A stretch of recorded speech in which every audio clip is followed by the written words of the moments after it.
Welcome to today's episode of Lost Worlds Uncovered. Picture this. You're standing on a windswept hilltop in southeastern Turkey, gazing at massive stone pillars carved with fierce predators and mysterious symbols. These aren't just ancient monuments. They're 11,600 years old, built by people who supposedly lived in small nomadic bands, hunting with stone tools and gathering wild plants. Yet here before you stands evidence of sophisticated planning, advanced engineering, and artistic vision that rivals anything built by later civilizations. But here's what will shock you. This incredible site, called Göbekli Tepe, was constructed before the invention of pottery, before the wheel, before written language, and most remarkably, before agriculture itself. According to everything we thought we knew about human history, such monumental architecture should have been impossible. Welcome to the hidden chapters of human civilization stories of advanced societies that thrived tens of thousands of years before the first cities appeared in Mesopotamia.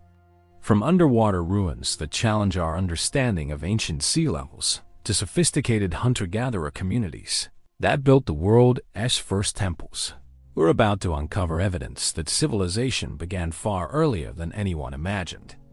What if everything we've been taught about the rise of human society is wrong?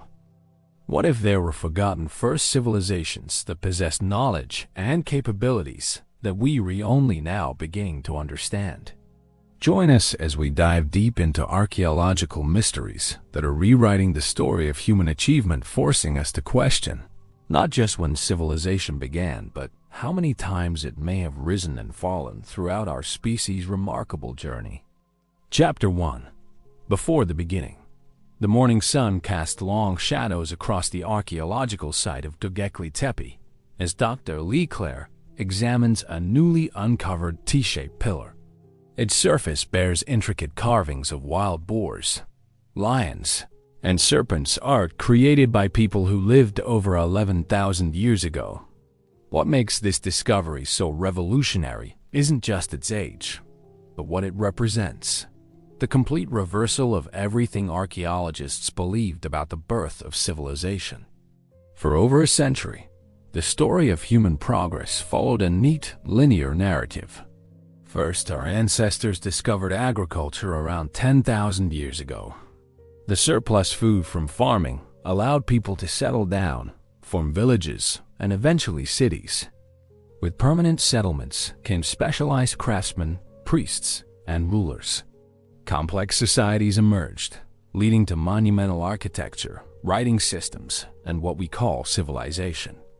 This sequence seemed logical, inevitable, and supported by archaeological evidence from sites like Jericho and the early Mesopotamian cities.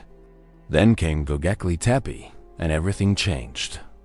When German archaeologist Klaus Schmidt began excavating this potbelly hill in 1995, he uncovered something that shouldn't have existed. Massive stone circles containing pillars weighing up to 20 tons, decorated with sophisticated relief carvings, arranged in complex patterns that demonstrated advanced planning and execution. Radiocarbon dating placed the site's construction between 9,600 and 8,200 BCE, making it older than Stonehenge by more than 6,000 years. But the most shocking revelation wasn't the site's age. It was the complete absence of any evidence for agriculture. The people who built Göbekli Tepe were hunter-gatherers. They lived in small mobile groups, following herds of wild gazelles and aurochs across the landscape, gathering wild grains and nuts. Yet somehow, these supposedly primitive people managed to coordinate the labor of hundreds of workers, quarry massive limestone blocks, transport them several miles, and erect monuments that would challenge modern construction crews. The implications are staggering. If hunter-gatherers could build Göbekli Tepe, then our entire understanding of social evolution needs revision. The site proves that complex ritual activities, sophisticated art, and monumental architecture don't require agricultural surplus or hierarchical societies. In fact, Göbekli Tepe suggests the opposite sequence. Perhaps the need to support large gatherings for ritual purposes drove the development of agriculture, not the other way around. Evidence from the surrounding region supports this revolutionary idea. The earliest domesticated wheat varieties have been found just miles from Göbekli Tepe, appearing in the archaeological record shortly after the Great Stone Circles were completed. Genetic analysis suggests that einkorn wheat, one of the founder crops of agriculture, was first domesticated in the Karakağdağ Mountains, visible from Göbekli Tepe's hilltop location. Dr. Schmidt proposed a radical theory: the massive effort required to build and maintain Göbekli Tepe created a demand for reliable food sources that eventually led to the domestication of wild grains. The temple came first, then agriculture developed to feed the workers and pilgrims who gathered there. Religion didn't follow civilization, it preceded it. This pattern isn't unique to Turkey. Across the globe, archaeologists are discovering evidence of sophisticated pre-agricultural societies that challenge our assumptions about human capability. At Poverty Point in Louisiana, hunter-gatherers built massive earthwork complexes around 3,500 years ago, complete with precisely engineered bird-shaped mounds and complex trade networks extending across North America. In the Amazon rainforest, LiDAR surveys have revealed vast networks of earthworks and settlements created by indigenous peoples who managed forest ecosystems without destroying them. The more we dig, the more we realize how little we know about our ancestors' achievements. Cataluyuk, another Turkish site dating to 7,400 BCE, reveals a proto-city of nearly 10,000 people living in an intricate urban landscape without streets, where residents entered their homes through rooftop openings and shared walls with their neighbors. This wasn't a gradual evolution from simple farming villages. It was a sophisticated urban experiment that appeared seemingly overnight in the archaeological record. But Göbekli Tepe and sites like it raise an even more provocative question. If these were the civilizations we know about, what about the ones we haven't found yet? If sea levels have risen dramatically since the last ice age, submerging vast coastal plains where our ancestors lived, how many sophisticated societies lie beneath the waves? Recent discoveries in the North Sea support this unsettling possibility. What archaeologists call Doggerland, a vast landscape that once connected Britain to continental Europe, was home to thriving Mesolithic communities until rising seas submerged it around 8,000 years ago. Fishing trawlers regularly drag up stone tools, carved antlers, and human bones from the seafloor, evidence of a lost world that may have supported hundreds of thousands of people. The same story repeats around the globe. Off the coast of India, marine archaeologists have documented submerged structures that some researchers believe could be the remains of ancient cities. Near Japan, the controversial Yonaguni Monument presents underwater features that divide experts. Some see natural rock formations shaped by erosion. Others perceive terraced pyramids and carved steps. Whether these underwater anomalies represent ancient architecture or natural formations, one fact remains undeniable. Sea levels today are nearly 400 feet higher than they were 20,000 years ago. Vast continental shelves that once supported rich ecosystems and human populations now lie beneath hundreds of feet of water and sediment. If our ancestors were capable of building monuments like Göbekli Tepe 11,600 years ago, what might they have accomplished during the tens of thousands of years that preceded it? The standard narrative of human progress, from simple hunter-gatherers to complex civilizations, is clearly incomplete. We're discovering that our ancestors possessed sophisticated knowledge, organizational abilities, and artistic vision much earlier than anyone imagined. They created complex societies without agriculture, built monumental architecture without metal tools, and developed intricate belief systems that motivated extraordinary collective efforts. As we stand at Göbekli Tepe today, surrounded by these ancient megaliths, we are forced to confront an uncomfortable truth. There's still so much we don't know about our own species' remarkable journey. The forgotten first civilizations are more than archaeological curiosities. They're reminders that human ingenuity, creativity, and social cooperation have deeper roots than we ever suspected. Chapter 2. The Temple Builders. The limestone pillars of Göbekli Tepe rise from the earth like ancient sentinels, their T-shaped forms eerily humanoid in the early morning light. Archaeologist Dr. Jens Notroff runs his hand along one pillar's surface, tracing the intricate relief of a prowling leopard carved with such skill it seems ready to leap from the stone. This isn't the work of primitive hunter-gatherers struggling for survival. This is the product of master craftsmen who possessed sophisticated artistic vision and technical expertise. When people first see these carvings, Dr. Notroff explains, they assume they must be from a later period, perhaps Roman or Byzantine. The artistry is simply too advanced for what we expect from the Stone Age. But the radiocarbon dates don't lie.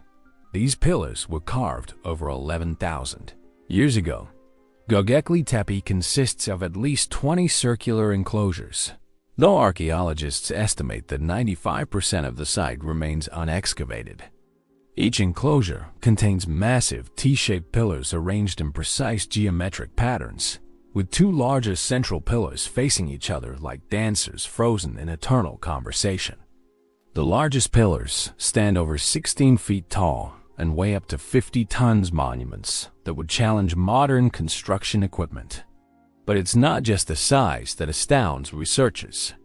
It's the sophisticated planning evident in every aspect of the site's design.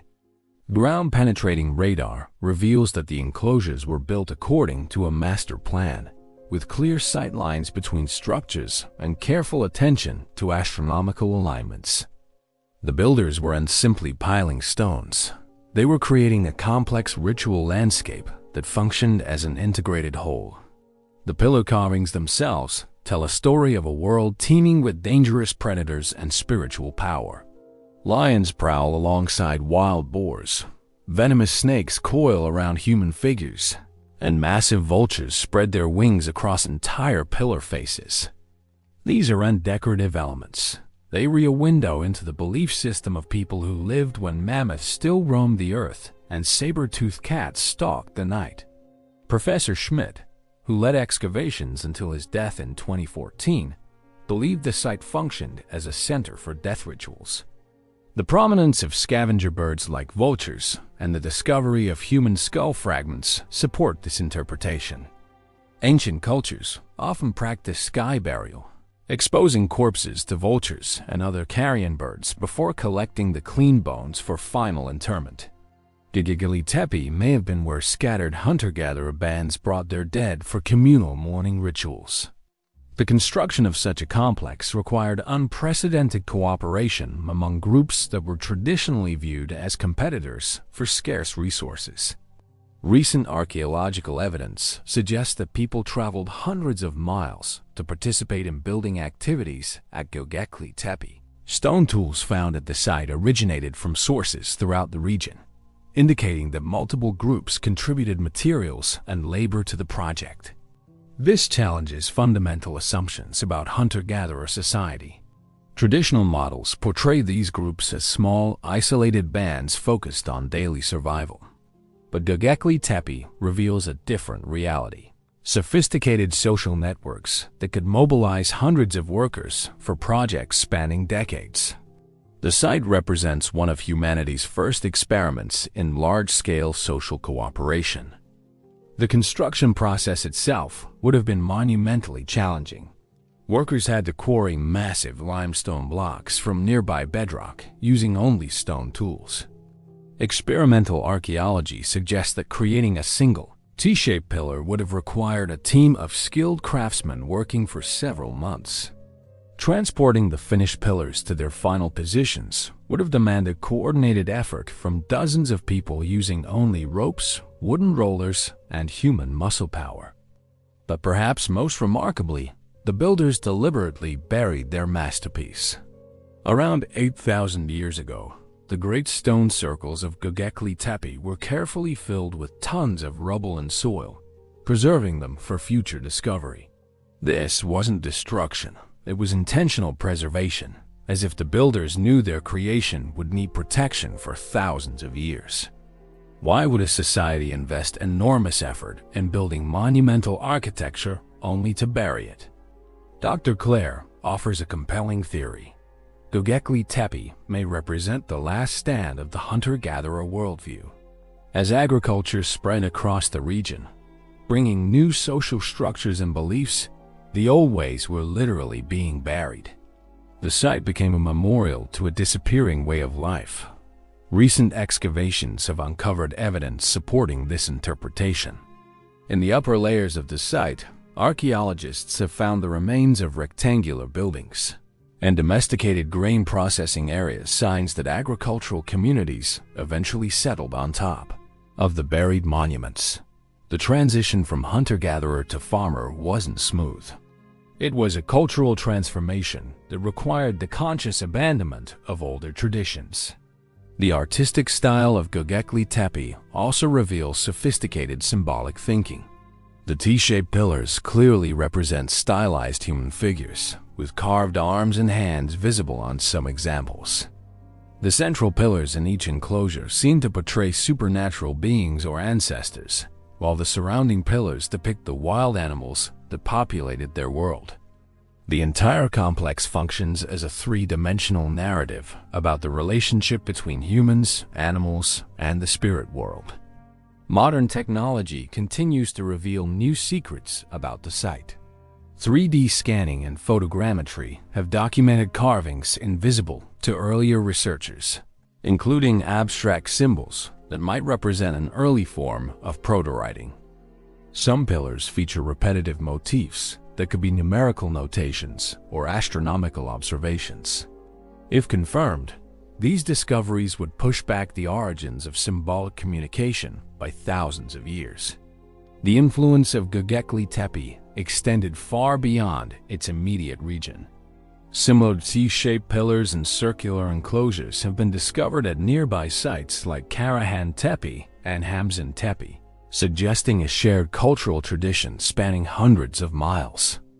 This Ta Tipler, Stone Hills culture, represents one of the world's first regional civilizations, united not by political authority, but by shared religious beliefs and architectural traditions. The implications extend to our understanding of human cognitive evolution. Creating Göbekli Tepe required abstract thinking, long-term planning, and sophisticated communication abilities. The builders had to envision a completed structure that wouldn't exist for years, coordinate the efforts of diverse groups with potentially different languages, and maintain motivation for projects that span generations. These are hallmarks of fully modern human cognition. Yet the people who accomplished this remarkable feat left no written records, no permanent settlements, and no obvious social hierarchies. They represent a fundamentally different model of complex society, one based on shared spiritual beliefs rather than economic surplus or political control. Göbekli Tepe proves that monumentality and sophistication don't require the traditional markers of civilization. As excavations continue, each new discovery adds depth to our understanding of these remarkable people. Recent seasons have uncovered evidence of massive feasting events, with thousands of animal bones suggesting communal meals that could have fed hundreds of participants. Chemical analysis of grinding stones reveals the processing of wild cereals on an industrial scale, supporting theories about the site's role in the development of agriculture. Standing among the ancient pillars today, visitors often report a profound sense of connection to these forgotten builders. The site possesses an almost supernatural atmosphere, enhanced by the knowledge that it was created by people who shared our cognitive abilities and spiritual yearnings, but lived in a world we can barely imagine. Göbekli Tepe isn't just an archaeological site, it's a bridge to our deepest human past, revealing capabilities and achievements that force us to reconsider everything we thought we knew about our ancestors. Chapter 3. The first cities, imagine climbing a wooden ladder up the side of a mud brick house, stepping carefully across a rooftop plaza buzzing with activity, then descending through a hole in the roof into the warm, smoke-filled interior of a Neolithic home.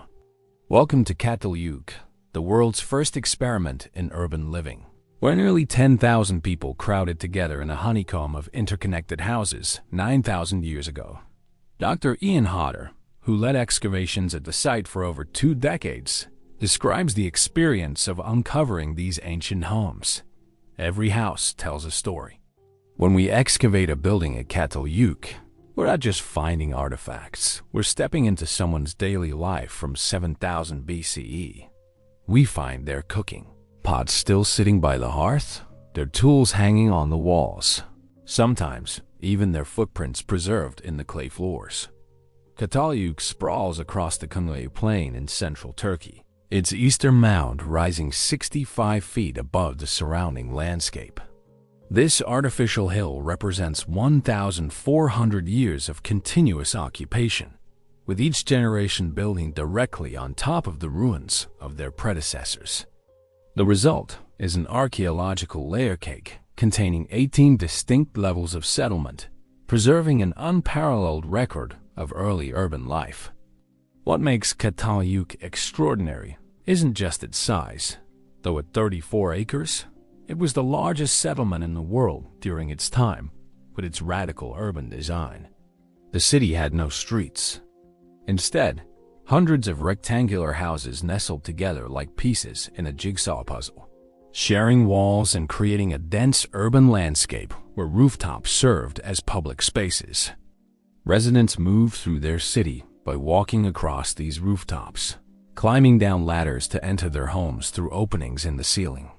This unique architecture created intense social intimacy. Families lived literally on top of each other, sharing walls so thin that conversations in one house could be heard by neighbors. Privacy, as we understand it, didn't exist. Yet this crowding seems to have fostered cooperation rather than conflict. Archaeological evidence reveals a remarkably egalitarian society where differences in wealth were minimal and violence was rare. The houses themselves provide fascinating insights into Neolithic domestic life. Each rectangular structure typically contained a main room with platforms for sleeping and sitting, built-in storage bins, and a hearth with an oven. Walls and platforms were covered with white lime plaster that residents renewed regularly, sometimes applying dozens of layers over a building's lifetime. Many houses featured elaborate wall paintings depicting hunting scenes, geometric patterns, and mysterious figures that might represent deities or ancestors. But perhaps the most striking aspect of Cataluyuk houses was their relationship with the dead. Residents buried their deceased family members beneath the floors and platforms of their homes, particularly under sleeping areas. Over the centuries, some houses accumulated dozens of burials, creating a literal foundation of ancestors that connected the living with the dead in profound ways. Before burial, bodies were often exposed to vultures and other scavengers to remove flesh from bones, a practice that links Cataluyuk to the death rituals evidenced at Göbekli Tepe. The economy of Cataluyuk was surprisingly sophisticated for such an early settlement. Residents practiced a diverse form of agriculture, growing wheat, barley, peas, and lentils while raising cattle, sheep, and goats. But they also maintained strong connections to their hunter-gatherer heritage, regularly hunting wild aurochs, deer, and other game. Trade networks extended across hundreds of miles, bringing obsidian from volcanic sources in central Turkey, shells from the Mediterranean, and exotic stones from distant quarries. One of the most remarkable discoveries at Cataluyuk was evidence of early specialization. Some houses contained large quantities of obsidian tools and manufacturing debris, suggesting that certain families specialized in stone tool production. Others showed evidence of textile manufacturing, with numerous loom weights and spindle whorls. Still others appeared to focus on pottery production or ritual activities. This economic diversity within a single settlement was unprecedented for the Neolithic period. The religious life of Çatalhöyük was equally complex. Many houses contained what archaeologists call history houses, buildings with concentrations of elaborate art, ritual deposits, and special architectural features. These structures seem to have served as community religious centers, where residents gathered for ceremonies involving the famous mother goddess figurines, bull skulls mounted on walls, and elaborate wall paintings depicting supernatural scenes. The bull iconography at Çatalhöyük is particularly striking. Massive aurochs skulls with their long, curved horns were mounted on walls and platforms throughout the settlement. Some buildings contained dozens of these installations, creating shrine-like spaces dominated by symbols of wild power and fertility. The significance of these displays remains debated, but they clearly held deep meaning for the residents who lived surrounded by these powerful symbols. Archaeological evidence suggests that Çatalhöyük society was remarkably gender egalitarian. Burials of men and women show similar grave goods and treatment, with no evidence for the rigid gender hierarchies that characterized later civilizations.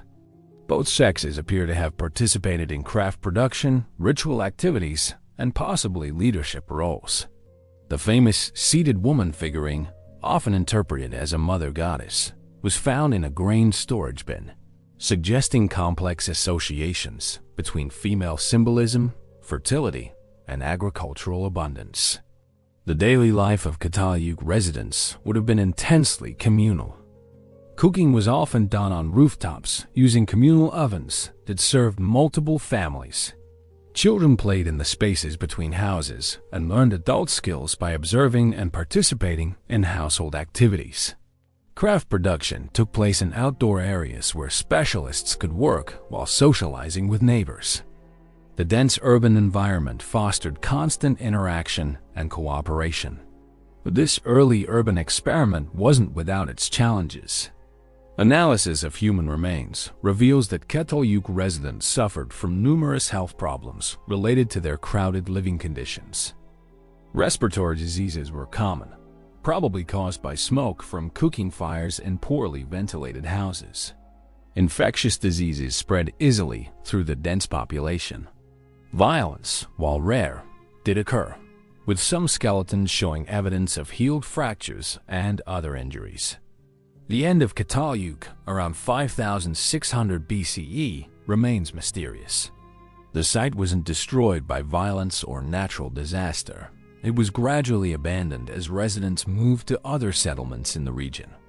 Climate change may have played a role, as the local environment became drier and less suitable for the intensive agriculture that supported the large population. Social tensions may have also contributed, as evidence from the later periods suggests increasing inequality and competition among families. Recent technological advances continue to reveal new secrets about this ancient city. Ground-penetrating radar has mapped unexcavated areas, revealing that the known settlement represents only a fraction of the total site. Environmental analysis of ancient pollen and seeds is reconstructing the local ecosystem that supported this early urban population. Chemical analysis of pottery reveals what foods people ate and how they prepared them. The legacy of Çatalhöyük extends far beyond its immediate time and place. The site represents humanity's first successful experiment with high-density urban living, demonstrating that large populations could coexist peacefully in compact settlements. The social innovations developed here shared public spaces. Specialized crafts, communal rituals became foundations for all later urban civilizations. Perhaps most importantly, Çatalhöyük challenges our assumptions about the relationship between agriculture and urbanism. Traditional models suggest that cities developed gradually from farming villages as populations grew and societies became more complex. But Çatalhöyük appears to have emerged suddenly as a fully formed urban center, suggesting that early farmers were capable of much more sophisticated social organization than previously imagined. As Dr. Hodder reflects on his decades of work at the site, Catalog shows us that there are many different ways to organize urban life. These people created a functioning city without kings or palaces, without wealth inequality or monumental architecture. They proved that urbanism doesn't have to mean hierarchy or exploitation. It can be about community and cooperation. Standing today where Catalog once thrived, it's difficult to imagine the bustling rooftop life that characterized this ancient settlement. But the lessons of this first city remain relevant as modern societies grapple with urbanization, community building, and sustainable living. Our Neolithic ancestors may have pioneered solutions to urban challenges that we're still struggling to achieve. Chapter 4: Hunters and Builders. In the shadow of Poverty Point's massive earthworks in Louisiana, archaeologist Dr. Diana Granley holds a small clay object that defies explanation. Perfectly spherical and covered with intricate geometric patterns, this Poverty Point object was created 3,500 years ago by people who had no pottery, no agriculture, and according to traditional archaeological thinking, no business building monumental architecture. Yet here, they constructed one of North America's most sophisticated prehistoric sites, complete with precisely engineered bird-shaped mounds and trade networks spanning a continent. We have to completely rethink what hunter-gatherers were capable of, Dr. Greenlee explains, examining the mysterious clay ball. These weren't simple nomads struggling for survival. They were sophisticated people with complex technologies, elaborate ritual systems, and the organizational ability to mobilize thousands of workers for massive construction projects. The Poverty Point culture flourished in the lower Mississippi Valley between 1700 and 1100 BCE, creating earthwork complexes that rival anything built by later agricultural civilizations. The main site consists of 6 concentric ridges arranged in a C-shaped pattern covering nearly 500 acres. These ridges, some reaching 6 feet in height and stretching for miles, required the movement of over 1 million cubic yards of soil, all accomplished using only stone tools, wooden digging sticks, and human labor. But Poverty Point's builders didn't stop with earthworks. They created a massive bird-shaped mound that rises 72 feet above the surrounding landscape, visible for miles across the Mississippi floodplain. The precision of this construction is remarkable. The mound's outline, only visible from the air, forms a perfect flying bird with outstretched wings. Creating such a design required sophisticated surveying techniques and mathematical knowledge that supposedly did not exist in pre-literate societies. The true genius of Poverty Point lies in its function as a trade center. People traveled hundreds of miles to bring exotic materials to this remote location in northeastern Louisiana. Archaeologists have found copper from the Great Lakes, galena from Missouri, hematite from Arkansas, and steatite from the Appalachian Mountains. This was not casual exchange. It was organized commerce on a scale that required complex logistics and standardized systems of value. The mysterious Poverty Point objects that give the site its name provide clues about the sophisticated technologies these hunter-gatherers developed. These clay balls, found in thousands throughout the site, were used for cooking by heating them in fires and then dropping them into baskets lined with hides to boil water and prepare food. But their intricate surface patterns suggest they served additional purposes, perhaps as units of measure, trade tokens, or even a form of proto-writing system. Dr. John Gibson, who has spent decades studying Poverty Point, believes the objects represent one of humanity's earliest information storage systems. The geometric patterns aren't random decoration, he argues. They're carefully standardized designs that could have encoded information about trade relationships, ritual calendars, or astronomical observations. These people developed a symbolic communication system that predates writing by over 1,000 years. The Poverty Point phenomenon wasn't unique to Louisiana. Similar earthwork complexes built by hunter-gatherer societies have been discovered across eastern North America.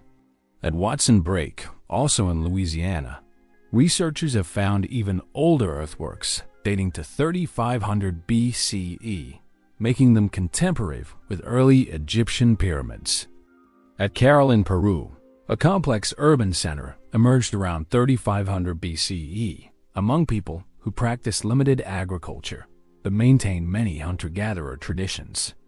These discoveries challenge fundamental assumptions about the relationship between subsistence strategies and social complexity. Traditional archaeological theory suggested that hunter-gatherer societies remained small and egalitarian because they lacked the food surplus necessary to support specialized crafts, monumental architecture, and hierarchical social organization. But sites like Poverty Point proved that abundant natural resources could generate surplus without agriculture, enabling the development of complex societies. The key insight is that hunter-gatherers weren't passive victims of environmental constraints. They were active managers of their landscapes. Native American groups in Louisiana manipulated wetland ecosystems to maximize fish and waterfowl populations. They used controlled burning to maintain productive nut groves and grasslands that attracted game animals. They developed sophisticated seasonal rounds that allowed them to harvest different resources throughout the year, creating reliable abundance without farming. This environmental management required deep ecological knowledge passed down through generations. Hunter-gatherer societies developed intimate understanding of plant and animal behavior, seasonal cycles, and environmental patterns that allowed them to predict and enhance natural productivity. This knowledge was as sophisticated as any agricultural system and often more sustainable over long time periods. The social organization required to build sites like Poverty Point was equally complex. Creating the massive earthworks would have required coordinating the labor of thousands of people over many years. Workers had to be fed, housed, and organized into teams with specific tasks. Materials had to be gathered from distant sources and transported to the construction site. The entire project demanded leadership, planning, and social cooperation on a scale that challenges stereotypes about hunter-gatherer capabilities. Archaeological evidence suggests that Poverty Point societies developed sophisticated mechanisms for managing large groups and resolving conflicts.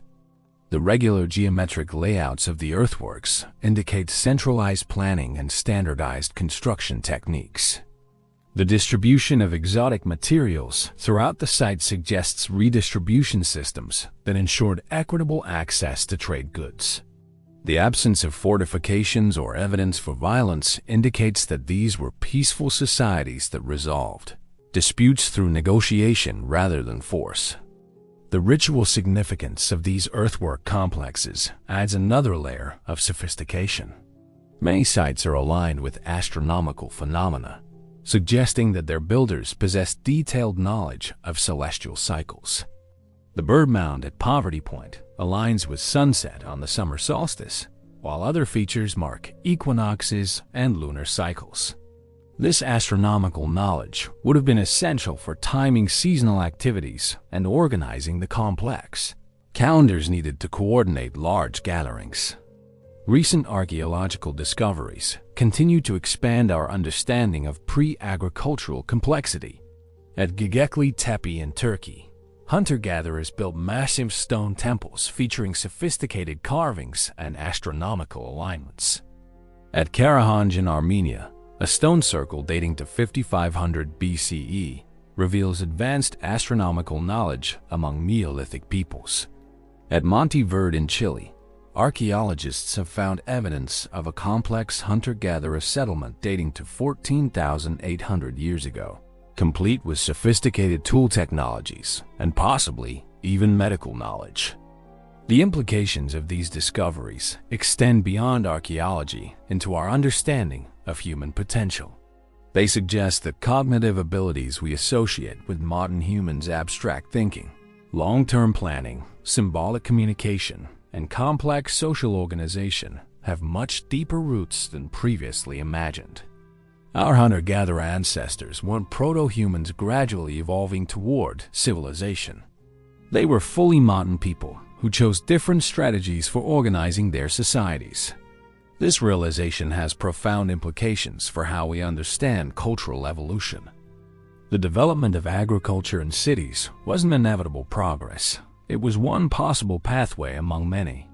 Hunter-gatherer societies developed their own forms of complexity, sophistication, and achievement that were different from, but not inferior to, agricultural civilizations.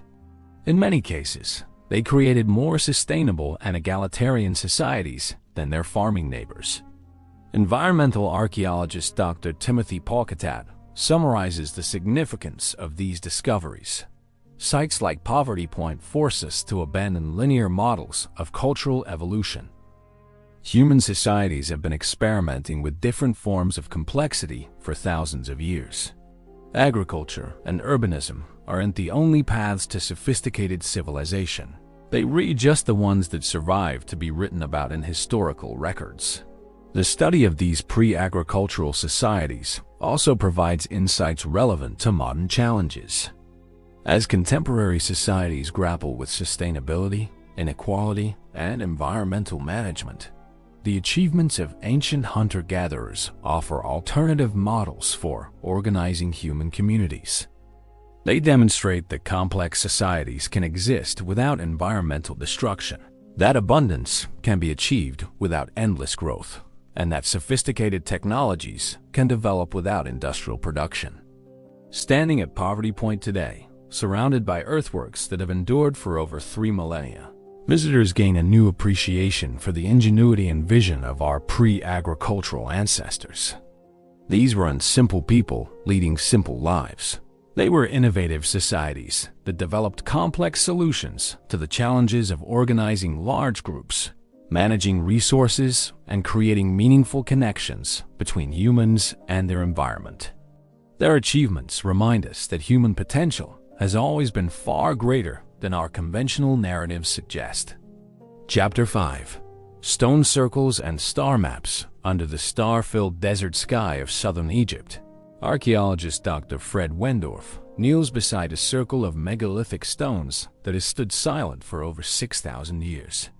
This is Nabta Playa, one of the world's oldest astronomical observatories, built by cattle-herding nomads who possessed sophisticated knowledge of celestial cycles that wouldn't be matched by European astronomers until the Renaissance. As he aligns his instruments with the ancient stones, Dr. Wendorf marvels at the precision of these prehistoric astronomers. What we're seeing here challenges everything we thought we knew about the development of astronomical knowledge. He explains, pointing to stone alignments that track the rising of specific stars. These people were making observations and calculations that required not just careful watching of the skies, but mathematical sophistication and multi-generational record keeping. They were doing science. Nabta Playa sits in what is now the harsh Sahara Desert, but 9,000 years ago, this was a lush savanna dotted with seasonal lakes. Nomadic groups gathered here during summer monsoons, bringing their cattle to graze and participating in what appears to have been one of humanity's first systematic study of the heavens. The stone circle they constructed serves as a complex calendar capable of tracking solstices, equinoxes, and the heliacal rising of key stars. The sophistication of Nabta Playa's astronomy is breathtaking. 3 of the megaliths mark the summer solstice sunrise with remarkable precision, an accuracy that would have required decades of careful observation and adjustment. Other stone alignments track the rising of stars in the Big Dipper constellation, which served as a seasonal calendar for these pastoral people. Most remarkably, the site includes a cromlech, a circular arrangement of stones that may represent a sophisticated star map showing the constellation Orion as it appeared 6,000 years ago. This astronomical knowledge wasn't purely academic. It had profound practical and spiritual significance for the builders. The summer solstice marked the beginning of the monsoon season, when rains would fill the seasonal lakes and provide water for their cattle. The star observations helped them predict the optimal timing for migration routes across the vast landscape. But the astronomical alignments also revealed deeper spiritual beliefs about the connection between earthly and celestial realms. The builders of Nabta Playa weren't alone in their fascination with the skies. Across the ancient world, pre-agricultural and early agricultural societies developed sophisticated astronomical traditions that required complex mathematics, precise observations, and multi-generational knowledge transmission. These achievements challenge our assumptions about the intellectual capabilities of ancient peoples and reveal that scientific thinking has much deeper roots than previously imagined. At Gozak in Germany, archaeologists have uncovered a 7,000-year-old circular enclosure with precisely positioned openings that frame the winter solstice sunrise and sunset. The wooden posts that once marked these alignments required replacement every few decades, meaning that the astronomical knowledge had to be maintained and transmitted across multiple generations. This wasn't casual skywatching. It was systematic observation that required institutional continuity and dedicated specialists. The famous stone circle at Stonehenge represents perhaps the most sophisticated astronomical computer of the ancient world. Built in several phases between 3100 and 1600 BCE, the monument's complex arrangement of trilithons, bluestones, and earthworks creates a three-dimensional calendar capable of predicting eclipses, tracking planetary movements, and marking important seasonal festivals. Recent research by astronomer Gerald Hawkins demonstrated that Stonehenge's alignments can predict lunar eclipses years in advance, a feat that requires understanding of the 18.6-year Metonic cycle. But the astronomical sophistication of Stonehenge becomes even more remarkable when we consider the effort required to construct it. The massive sarsen stones weigh up to 50 tons and were transported from quarries 20 miles away. The smaller bluestones were somehow moved 150 miles from Wales, a journey that likely involved both overland transport and sea voyages. Creating this astronomical instrument required not just mathematical knowledge, but organizational capabilities that could coordinate massive construction projects over centuries. The precision of these ancient astronomical observations is humbling. At Newgrange in Ireland, a passage tomb built around 3200 BCE is designed so that sunlight enters the central chamber only during the winter solstice. The alignment is so precise that the light beam illuminates specific carved spirals for exactly 17 minutes on the shortest day of the year. This accuracy requires understanding not just of the solstice, but of the sun's precise position at specific times, and the monument's exact orientation relative to the horizon. In the Americas, astronomical knowledge reached equally sophisticated levels. The medicine wheels of the North American plainstone circles, built by Plains Indian cultures over thousands of years, demonstrate detailed knowledge of star movements and seasonal cycles. The Bighorn medicine wheel in Wyoming, built around 1400 CE, aligns with the summer solstice sunrise and the heliacal rising of several bright stars, creating a complex calendar system that guided seasonal activities.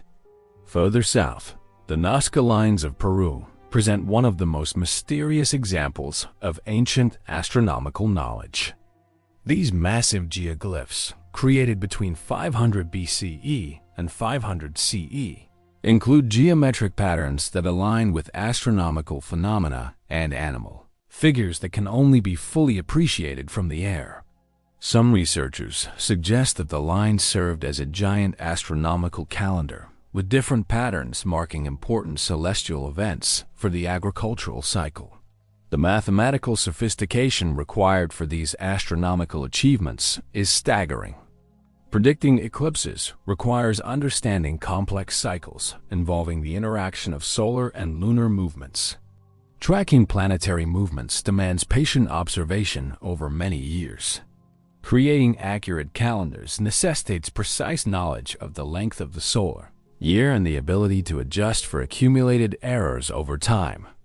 These calculations would have been performed without written notation systems, requiring the development of sophisticated mental mathematics and mnemonic techniques.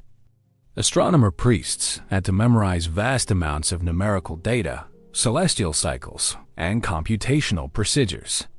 They developed oral traditions that could preserve and transmit complex astronomical knowledge across generations with remarkable accuracy. The social implications of this astronomical knowledge were profound. Control over calendar systems gave priest astronomers enormous power in agricultural societies, as they could predict the optimal timing for planting, harvesting, and other seasonal activities. The ability to predict eclipses and other celestial events enhanced their status as intermediaries between earthly and divine realms. Astronomical knowledge became a form of specialized expertise that could justify social hierarchies and political authority. But the astronomical achievements of ancient peoples also reveal more egalitarian traditions of scientific inquiry. At sites like Nabta Playa, the astronomical observations appeared to have been conducted by nomadic communities without permanent social hierarchies. The knowledge was embedded in collective traditions rather than monopolized by elite specialists. This suggests that scientific thinking and systematic observation were widespread capabilities rather than rare gifts. Modern technology continues to reveal new dimensions of ancient astronomical knowledge.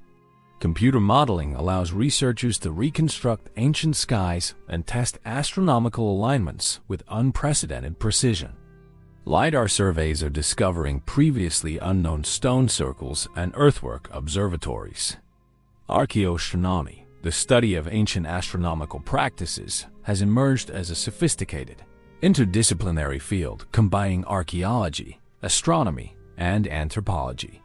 These discoveries are forcing archaeologists to reconsider the intellectual achievements of ancient peoples. The astronomical knowledge demonstrated at sites around the world required sophisticated mathematical thinking, systematic observation, and theoretical understanding that rivals modern scientific approaches. Ancient peoples weren't simply recording celestial phenomena, they were developing predictive models that could forecast future events with remarkable accuracy. The implications extend beyond archaeology into our understanding of human cognitive evolution.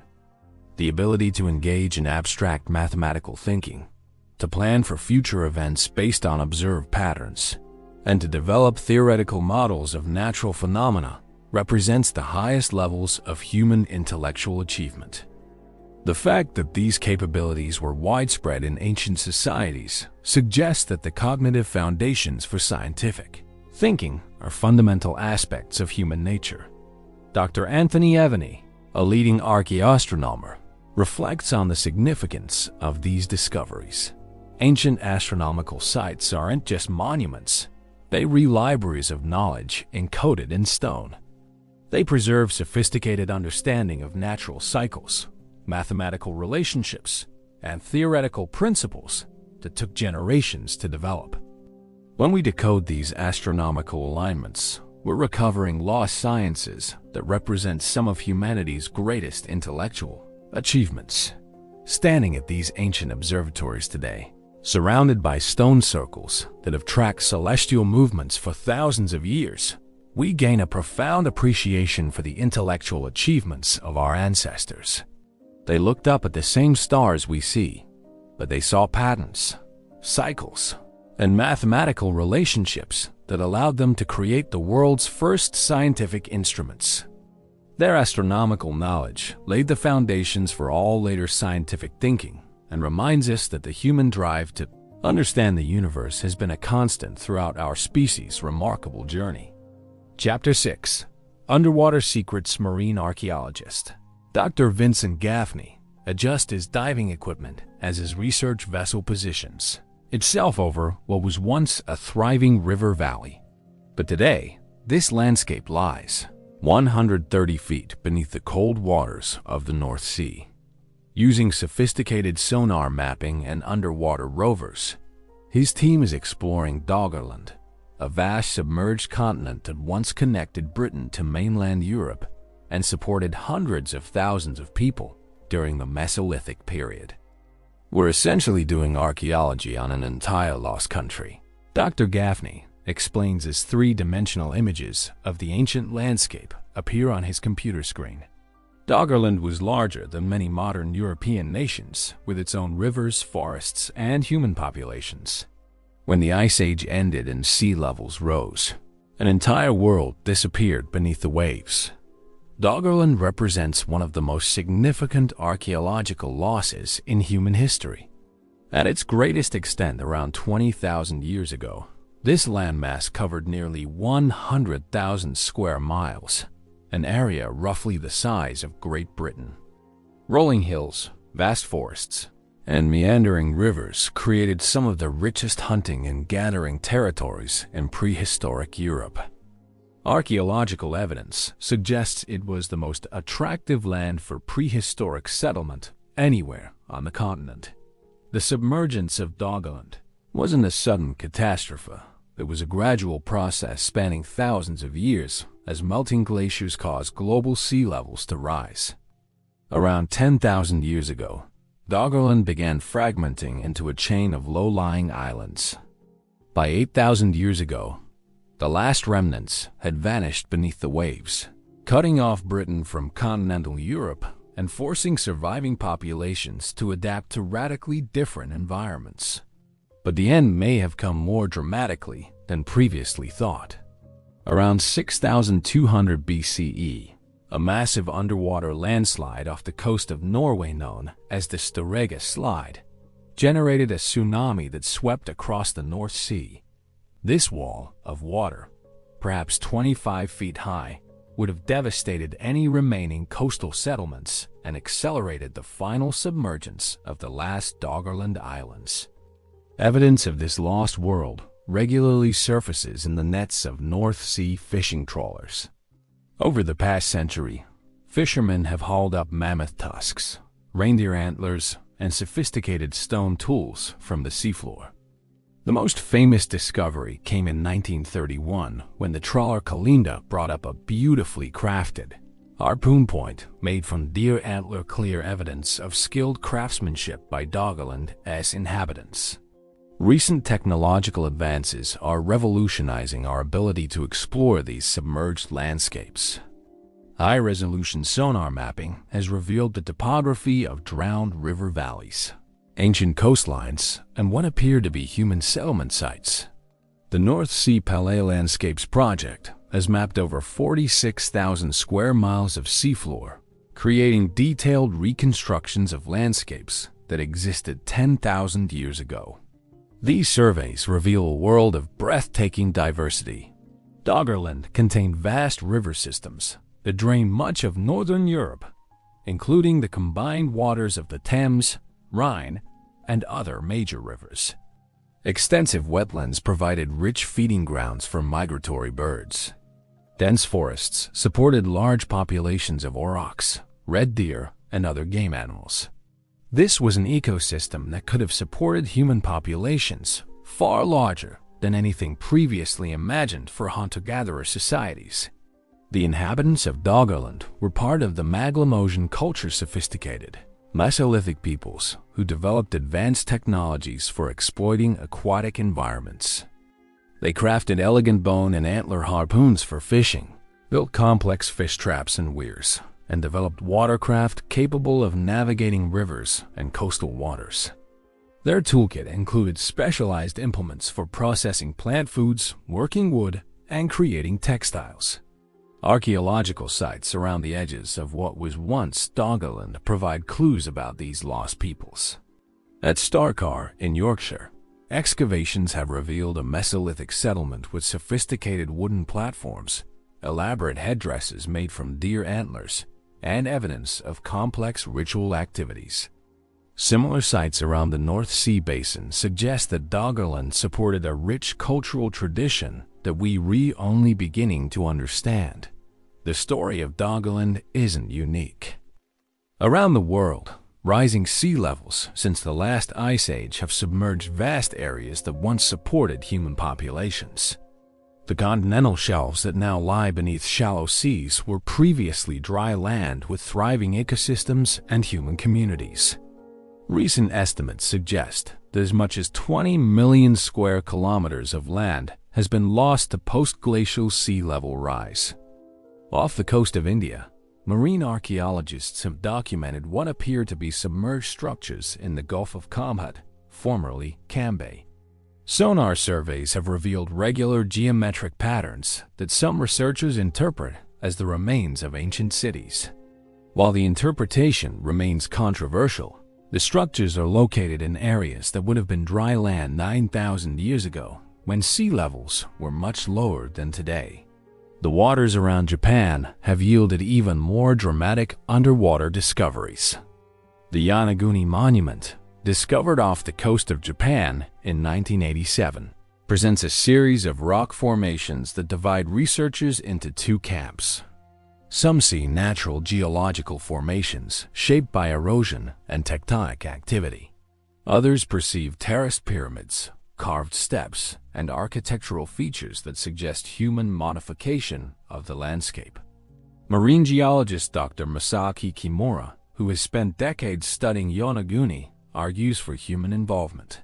The regularity of the terraces, the precision of the right angles, and the presence of what appear to be carved symbols all suggest purposeful modification by humans. If this is architecture, it represents a sophisticated civilization that existed when this area was above sea level, possibly 10,000 years ago. Even more intriguing are recent discoveries off the coast of Cuba, where sonar surveys have revealed what appear to be megalithic structures at depths of over 2,000 feet.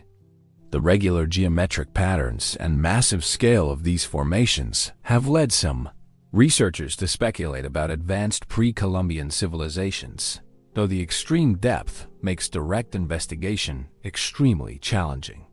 The Black Sea presents another fascinating case study in underwater archaeology. Research by marine geologist Robert Ballard and his team has revealed evidence of ancient coastlines and what may be human settlements on the seafloor.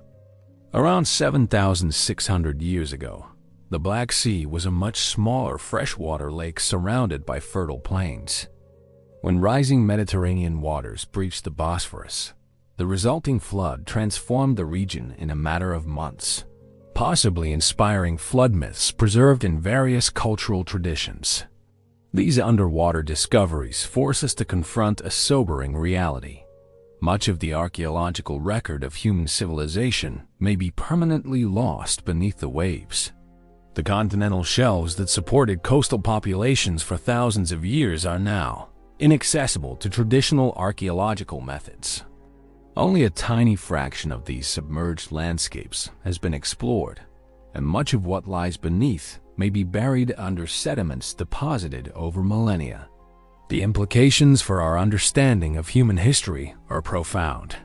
If coastal areas were indeed the most attractive locations for early human settlement, providing access to both marine and terrestrial resources, then the most important archaeological sites may be underwater. The civilizations we know from terrestrial archaeology may represent only inland populations, while the most sophisticated societies developed along ancient coastlines that are now submerged. Climate change adds urgency to underwater archaeological research. Rising sea levels threaten to further bury underwater sites under additional sediments. Ocean acidification may dissolve shell middens and other organic remains. Offshore wind farm development could disturb seafloor sites before they can be properly investigated. Time is running out to explore these underwater time capsules. Advanced technology is opening new possibilities for underwater exploration. Autonomous underwater vehicles can map vast areas of seafloor with unprecedented detail. Submersible robots can collect samples from sites too deep for human divers. Ground-penetrating sonar can detect buried structures beneath seafloor sediments. Artificial intelligence can analyze sonar data to identify potential archaeological features among natural formations. The Subnautica project, a collaboration between universities and research institutions across Northern Europe, represents the cutting edge of this technology. Using everything from traditional diving archaeology to satellite-based remote sensing, The project aims to systematically explore the submerged landscapes of the North and Baltic Seas before offshore. Development makes them inaccessible. Dr. Gaffney reflects on the significance of this work. Every submerged landscape we explore reveals new dimensions of human achievement and adaptation. These aren't just archaeological sites. They're entire worlds that supported complex societies, rich cultures, and sophisticated technologies. By studying these underwater realms, we are recovering lost chapters of human history that force us to reconsider everything we thought we knew about our ancestors. The exploration of underwater archaeological sites also provides sobering lessons about the relationship between human societies and environmental change. The peoples of Doggerland, the Black Sea Basin, and other submerged landscapes face the same challenge that confronts us today: adapting to rapid environmental transformation. Their ultimate submergence reminds us that even sophisticated societies can be overwhelmed by forces beyond their control. As our research vessels return to port after another day of exploring these underwater realms, the data they've collected adds new pieces to the puzzle of human civilization. Each sonar image, each artifact recovered from the seafloor, each reconstruction of ancient landscapes brings us closer to understanding the full scope of human achievement. The forgotten first civilizations didn't just exist on dry land, they thrived in coastal environments that are now hidden beneath the waves, preserving secrets that we're only beginning to unlock. Chapter 7. Masters of Stone High in the Bolivian Andes. Engineer Christopher Dunn runs his precision measuring instruments across the surface of a massive stone block at Pumapunku. The readings are astounding. The granite surface is flat to within 2/10,000th of an inch, a tolerance that would challenge modern machine shops. Yet this precision was achieved over 1,000 years ago by people who supposedly possessed only bronze tools and human labor. What we're seeing here, Dunn explains, represents a level of stone-working technology that we don't fully understand. Pumapunku, part of the larger Tiwanaku complex near Lake Titicaca, presents some of the most precisely crafted stonework ever discovered. Massive blocks weighing over 100 tons have been cut with complex interlocking joints that fit together with millimeter precision.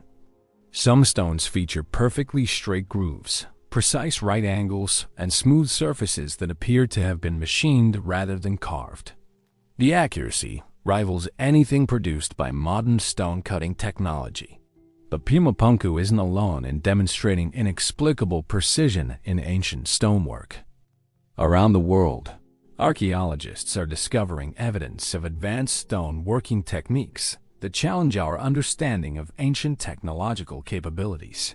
From the perfectly fitted megalithic walls of Sacsayhuaman in Peru to the precision-cut blocks of the Assyrian in Egypt, ancient builders achieved levels of accuracy that seem impossible given their supposed tools and methods.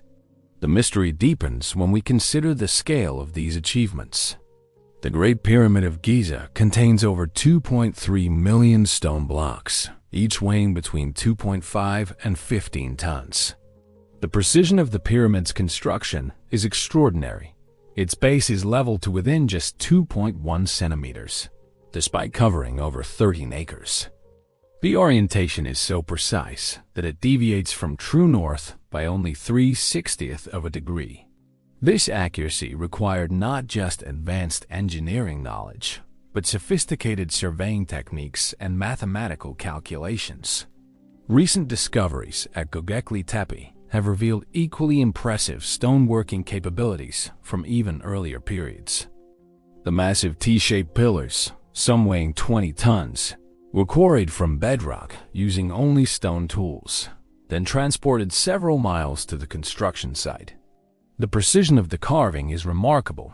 The pillars feature intricate relief sculptures of animals that required sophisticated artistic vision and technical skill. Creating these monuments 11,600 years ago represents a level of technological achievement that seems impossible for hunter-gatherer societies. The logistics of moving these massive stones present additional puzzles. At Stonehenge, the smaller bluestones were transported 150 miles from Wales to Salisbury Plain, a journey that required moving 4-ton blocks across hills, rivers, and possibly the Irish Sea. The larger sarsen stones, weighing up to 50 tons, were somehow transported 20 miles from the Marlborough Downs using only Neolithic technology. Recent experiments suggest that moving just one sarsen stone would have required 500 people working in perfect coordination. Even more mysterious are the precision-fitted stone walls found throughout the Andes. At Sacsayhuaman, massive limestone blocks weighing over 200 tons are fitted together so precisely that a knife blade cannot be inserted between them. The blocks have complex, irregular shapes with up to 12 angles, yet they fit together perfectly. Some researchers estimate that creating such precision would require cutting and refitting each block dozens of times, a process that would take years for each individual stone. The tools supposedly used for these achievements seem inadequate for the precision achieved. Traditional archaeology suggests that ancient builders used copper and bronze chisels, stone hammers, and wooden levers to shape and move massive blocks. But experimental archaeology has struggled to replicate the precision and scale of ancient stonework using these methods. Modern attempts to recreate pyramid construction techniques, for example, typically achieve much lower accuracy and require far more time than ancient builders apparently needed. Some researchers propose that ancient civilizations possessed advanced technologies that have been lost or misunderstood. Engineer Christopher Dunn suggests that the precision achieved at sites like Pumapunku could only be accomplished using machine tools, precision saws, drills, and grinding equipment powered by unknown energy sources. He points to tool marks on ancient stones that appear to show feed rates and cutting patterns characteristic of machine manufacturing. The acoustic properties of ancient stone structures add another dimension to the mystery. Many megalithic sites demonstrate sophisticated understanding of sound engineering. The burial chamber at Newgrange in Ireland is designed to amplify and resonate certain frequencies, creating acoustic effects that enhance ritual activities. The stone chambers at Halseflini in Malta exhibit complex acoustic properties that suggest they were designed as sophisticated sound environments. Granite and other hard stones present particular challenges for ancient stone workers. These materials cannot be effectively shaped using bronze or copper tools. They require steel implements or more advanced cutting technologies. Yet many ancient sites feature precision work in the hardest stones available. The unfinished obelisk at Aswan, for example, would have weighed over 1,100 tons when completed. The cutting marks visible on its surface suggest the use of techniques that could rapidly excavate hard granite with extraordinary precision. Recent analysis of ancient tool marks using electron microscopy has revealed surprising details about stoneworking techniques. Some cut surfaces show evidence of high-speed cutting that would be difficult to achieve with manual tools. Others display melting patterns that suggest the use of high-temperature technologies. These microscopic traces provide tantalizing clues about lost technologies that may have been far more sophisticated than traditionally assumed. The transportation of massive stones across impossible terrain raises additional questions about ancient capabilities. Easter Island's Moai statues, some weighing over 80 tons, were somehow moved from quarries to ceremonial platforms around the island's perimeter. Traditional theories involving wooden rollers and rope seem inadequate for the steep terrain and distances involved. Recent experiments suggest that the statues may have been walked upright using a sophisticated rope and lever system that required precise engineering knowledge. In Lebanon, the massive stones of Baalbek present perhaps the greatest transportation mystery in archaeology. The largest block in the ancient temple foundation weighs an estimated 800 tons, making it one of the heaviest stones ever moved by humans. 3 even larger stones, each weighing over 1,000 tons, remain in the nearby quarry. How ancient builders planned to move these behemoths remains unexplained by conventional archaeology. The precision of ancient astronomical alignments also suggests sophisticated mathematical and engineering knowledge. The Great Pyramid's internal passages align with specific stars with extraordinary accuracy. Stonehenge's complex geometry encodes multiple astronomical cycles in its stone arrangements. These alignments required not just observational astronomy, but advanced mathematical calculations and precise engineering implementation. Modern attempts to understand ancient stone working techniques have yielded mixed results. Experimental archaeologists have successfully moved large stones using wooden rollers, earthen ramps, and human labor, but typically at scales and precisions far below those achieved by ancient builders. The time and labor requirements for these experiments often exceed what seems reasonable for ancient populations, suggesting that unknown techniques or technologies may have been employed. Geopolymer theory, proposed by material scientist Joseph Davidovits, offers a radical alternative explanation for some ancient stonework. This theory suggests that many carved stones were actually cast in place using sophisticated concrete-like materials. Chemical analysis of some pyramid stones has revealed unusual mineral compositions that could support this interpretation, though the theory remains controversial among mainstream archaeologists. The implications of advanced ancient stoneworking technologies extend beyond archaeology into our understanding of technological development. If ancient civilizations possessed sophisticated cutting, lifting, and transportation technologies, what happened to this knowledge? Why do we see apparent technological regression in many regions after the collapse of megalithic cultures? These questions challenge linear models of technological progress and suggest that human societies may have achieved and lost advanced capabilities multiple times throughout history. The study of ancient technologies also provides insights into the organizational capabilities of early civilizations. Creating precise megalithic structures required not just advanced tools, but sophisticated project management, quality control systems, and technical knowledge transmission. These projects demonstrate that ancient societies possessed institutional capabilities for managing complex, long-term endeavors that span generations.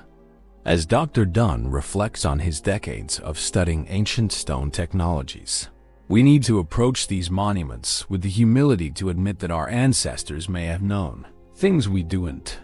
The precision and scale of their achievements suggest technological capabilities that we're only beginning to understand.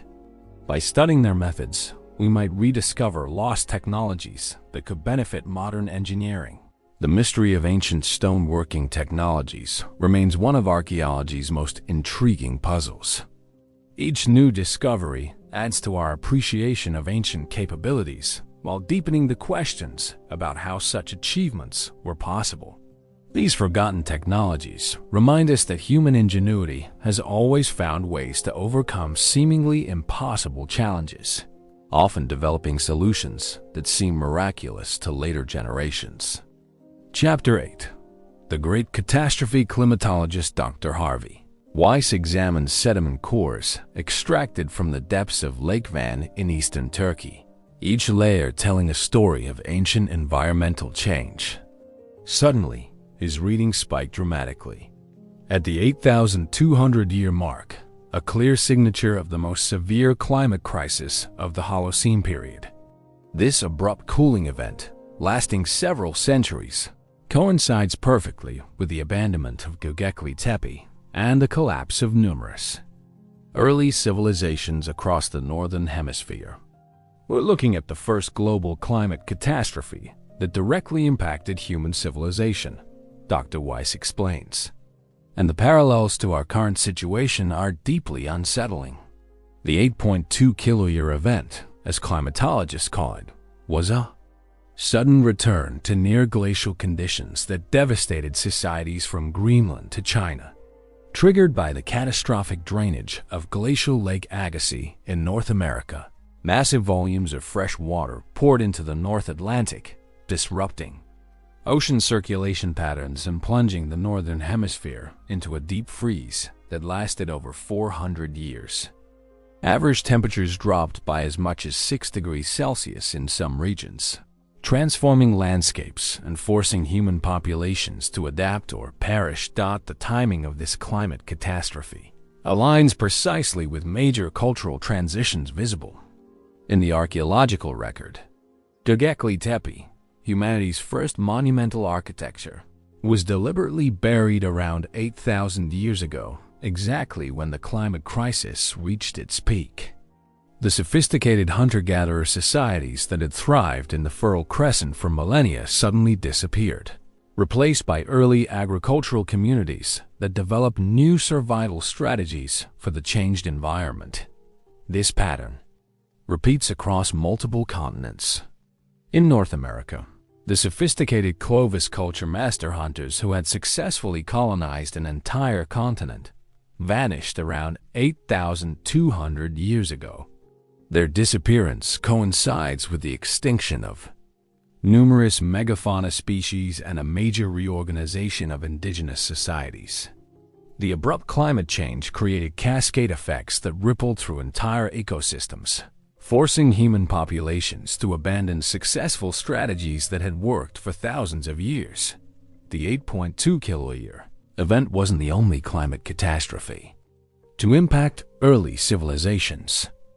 Around 12,900 years ago, the Younger Dryas period saw an even more dramatic return to Ice Age conditions that lasted over 1,200 years. This climate crisis coincided with massive extinctions of megafauna species and major cultural changes among human populations worldwide. Some researchers propose that cosmic impacts or massive volcanic eruptions triggered this climatic reversal, while others point to natural variations in ocean circulation patterns. Evidence for the Younger Dryas catastrophe appears in ice cores, sediment records, and archaeological sites around the world. The Clovis culture in North America disappeared during this period, along with over 35 genera of large mammals, including mammoths, mastodons, and giant ground sloths. In Europe, the sophisticated Magdalenian culture creators of the beautiful cave paintings at Lascaux and Altamira underwent major transformations as reindeer herds moved north and traditional hunting grounds became uninhabitable. Recent research has revealed even more dramatic climate events in humanity's deep past. Around 74,000 years ago, the supereruption of Mount Toba in Indonesia created a volcanic winter that may have reduced the global human population to just a few thousand individuals.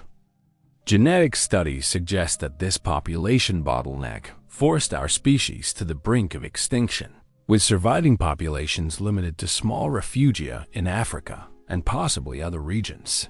The Toba catastrophe theory, proposed by anthropologist Stanley Ambrose, suggests that this near-extinction event fundamentally shaped human evolution.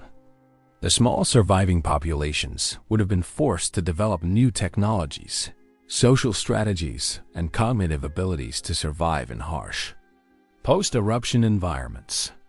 This pressure may have accelerated the development of the behavioral modernity that distinguishes our species, including sophisticated tool technologies, symbolic thinking, and complex social cooperation.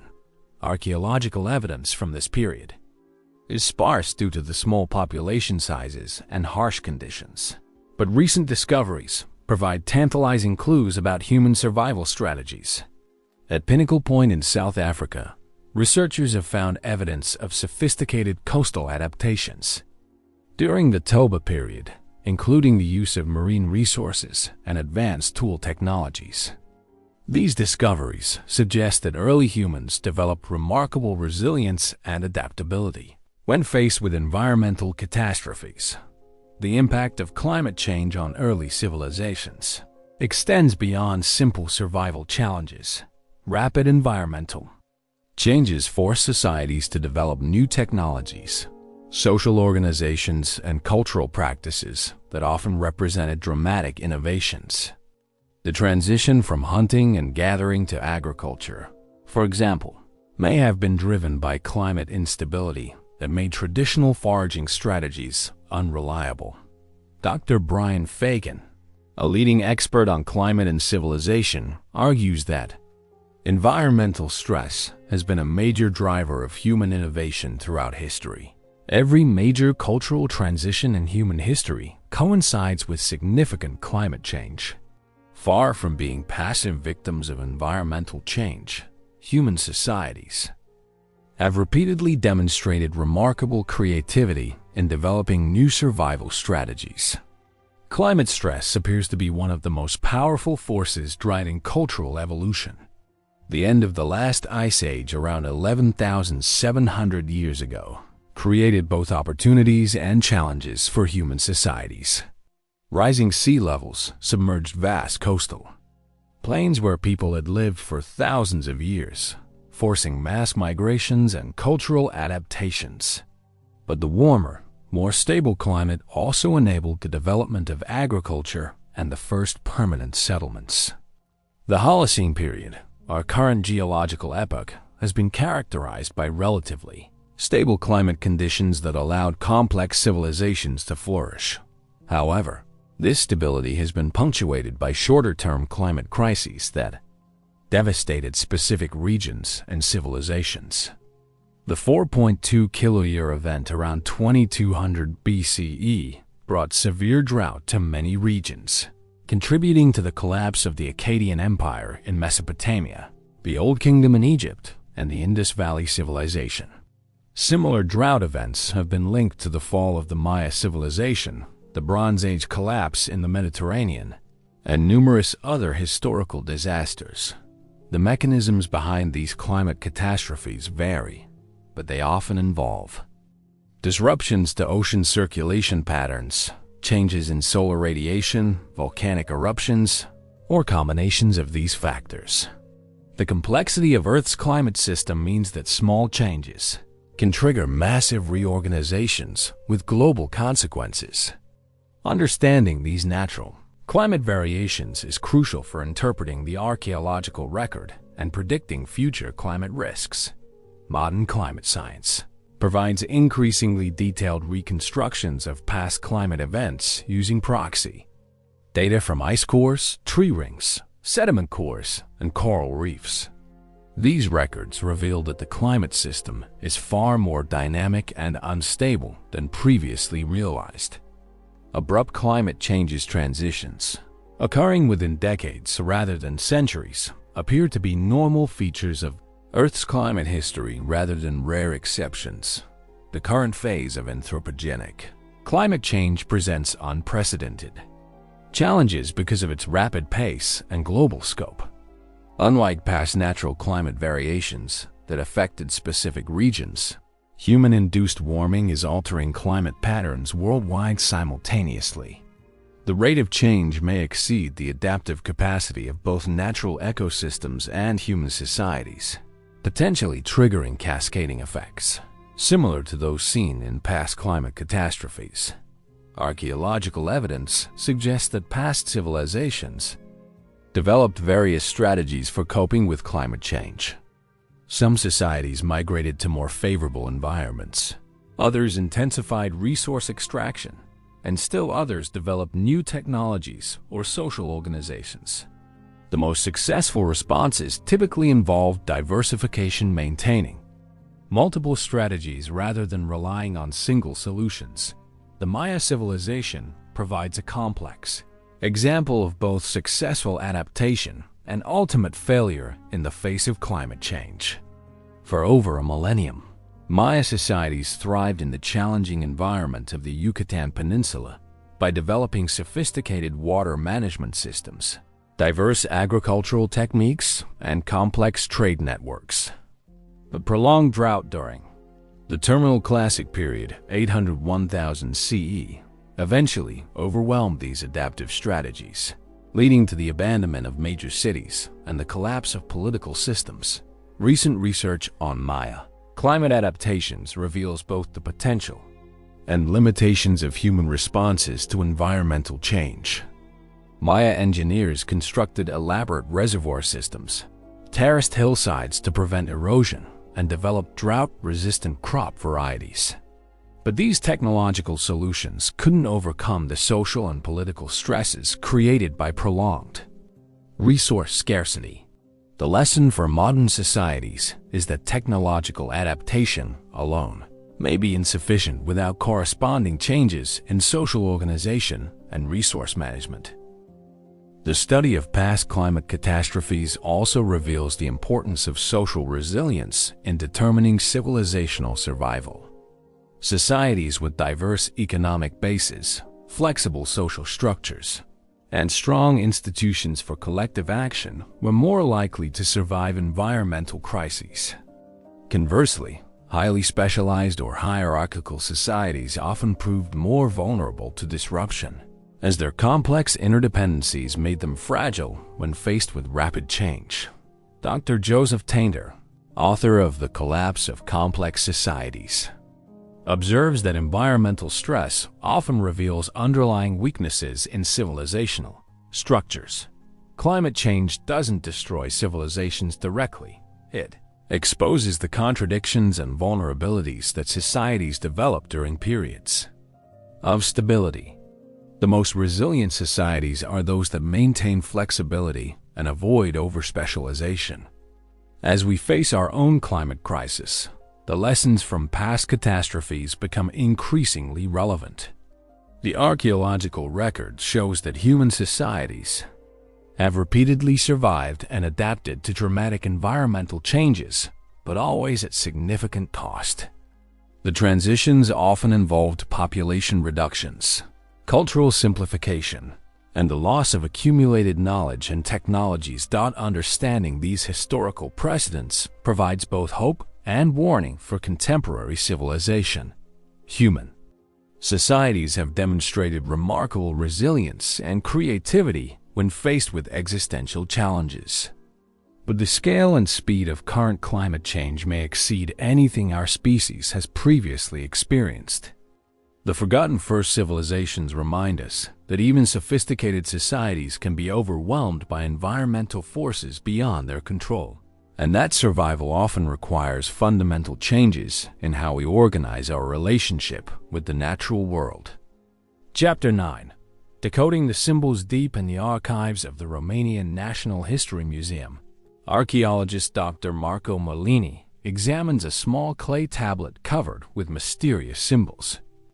Discovered at the Neolithic site of Tartaria in Romania, these inscribed artifacts date to around 5300 BCE, making them potentially older than the earliest known writing from Mesopotamia. The implications are staggering.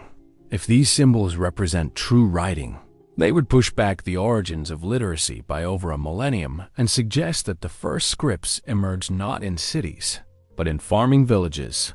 What we're looking at here challenges everything we thought we knew about the development of writing.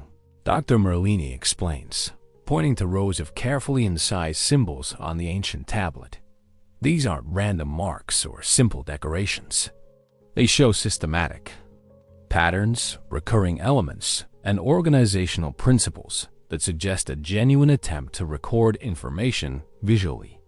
The Tartaria tablets belong to a broader phenomenon that archaeologists call the Old European script, a collection of symbol systems found across Neolithic Europe between 6000 and 4000 BCE. Sites from the Balkans to Ukraine have yielded thousands of inscribed objects bearing similar symbols: spirals, chevrons, parallel lines, crosses, and more complex composite signs. The consistency of these symbols across vast geographical areas suggests a shared tradition of visual communication that predates Mesopotamian cuneiform by centuries. The most extensive collection of these early symbols comes from the Vinca culture of southeastern Europe. Between 5700 and 4500 BCE, Vinca settlements produced thousands of inscribed objects, including pottery vessels, clay figurines, and spindle whorls. The symbols appear both individually and in sequences, suggesting different levels of meaning, from Simple ownership marks the complex narrative records. Dr. Harold Harmon, one of the leading researchers studying these early scripts, argues that the Vinca symbols represent humanity's first systematic writing system. We're seeing all the hallmarks of true writing here. A stable set of recurring signs, evidence of syntactic organization, and clear attempts to record information for future reference. The fact that this appears in agricultural villages rather than urban centers completely changes our understanding of literacy's origins. The functions of these early symbols remain hotly debated. Some appear on pottery vessels and may have indicated contents, ownership, or ritual purposes. Others are found on figurines and could represent names, attributes, or spiritual concepts. The most intriguing examples appear in sequences that suggest narrative or record-keeping functions, the fundamental purposes of true writing systems. But Europe wasn't the only region experimenting with early symbolic communication.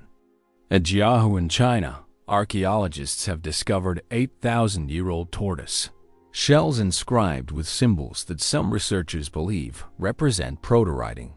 These marks, found in Neolithic graves, bear striking similarities to much later Chinese characters, suggesting possible continuity in symbolic traditions spanning millennia. The Jiahu symbols challenge assumptions about the independent development of writing systems. If these marks represent early Chinese script, they would predate the traditional beginnings of Chinese writing by over 5,000 years. The discovery suggests that symbolic communication may have been far more widespread in prehistoric societies than previously imagined. In the Americas, similar early symbolic systems have been found at various sites. The Caral civilization of Peru, dating to 3500 BCE, produced complex textiles with geometric patterns that may encode information about astronomical cycles, social relationships, or ritual knowledge. These Quipu precursors suggest that Andean peoples developed sophisticated information storage systems that didn't rely on traditional written characters. Recent discoveries at Poverty Point in Louisiana have revealed another intriguing symbolic system. The mysterious Poverty Point objects, clay balls with intricate geometric patterns, may represent an early form of information encoding. Dr. John Gibson's analysis suggests these patterns could have recorded trade relationships, seasonal calendars, or other types of data crucial for managing complex hunter-gatherer societies. The question of what constitutes true writing has become increasingly complex as archaeologists discover more sophisticated symbolic systems from earlier periods. Traditional definitions require that writing systems be able to record the full range of spoken language, not just specific concepts or names. By this standard, many early symbolic systems fall short of true literacy, representing instead proto-writing stages in the development of full scripts. However, this definition may be overly restrictive. Many successful information storage systems don't attempt to record speech directly. The Inca Quipu system used knotted strings to record numerical and possibly narrative information without representing spoken language. Similarly, medieval European tally sticks recorded complex financial transactions using notch systems that functioned independently of alphabetic writing. The emergence of true writing in Finsum, Mesopotamia, around 3200 BCE, represents a clear breakthrough in human communication technology. The earliest cuneiform tablets from Uruk demonstrate systematic recording of economic transactions using standardized symbols and organizational principles. Within centuries, this system expanded to record laws, literature, and historical narratives, establishing the foundations for all later literate civilizations. But the Mesopotamian achievement may have been built on much older foundations.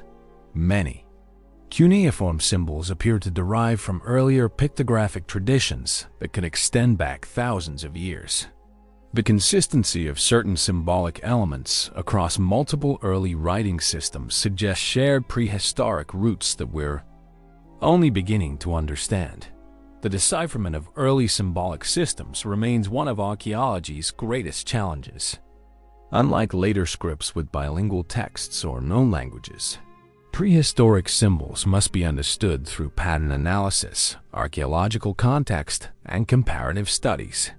Progress is slow and often controversial, as interpretations can't be definitively proven without additional evidence. Computer analysis is revolutionizing the study of early symbolic systems. Pattern recognition algorithms can identify recurring elements, sequence patterns, and statistical relationships that human researchers might miss. Machine learning techniques can test whether symbol sets possess the organizational properties characteristic of true writing systems. These technological tools are providing new insights into ancient communication systems. The social implications of early writing systems are profound. The ability to record and transmit information across time and space would have provided enormous advantages for societies developing complex economic, political, and religious institutions.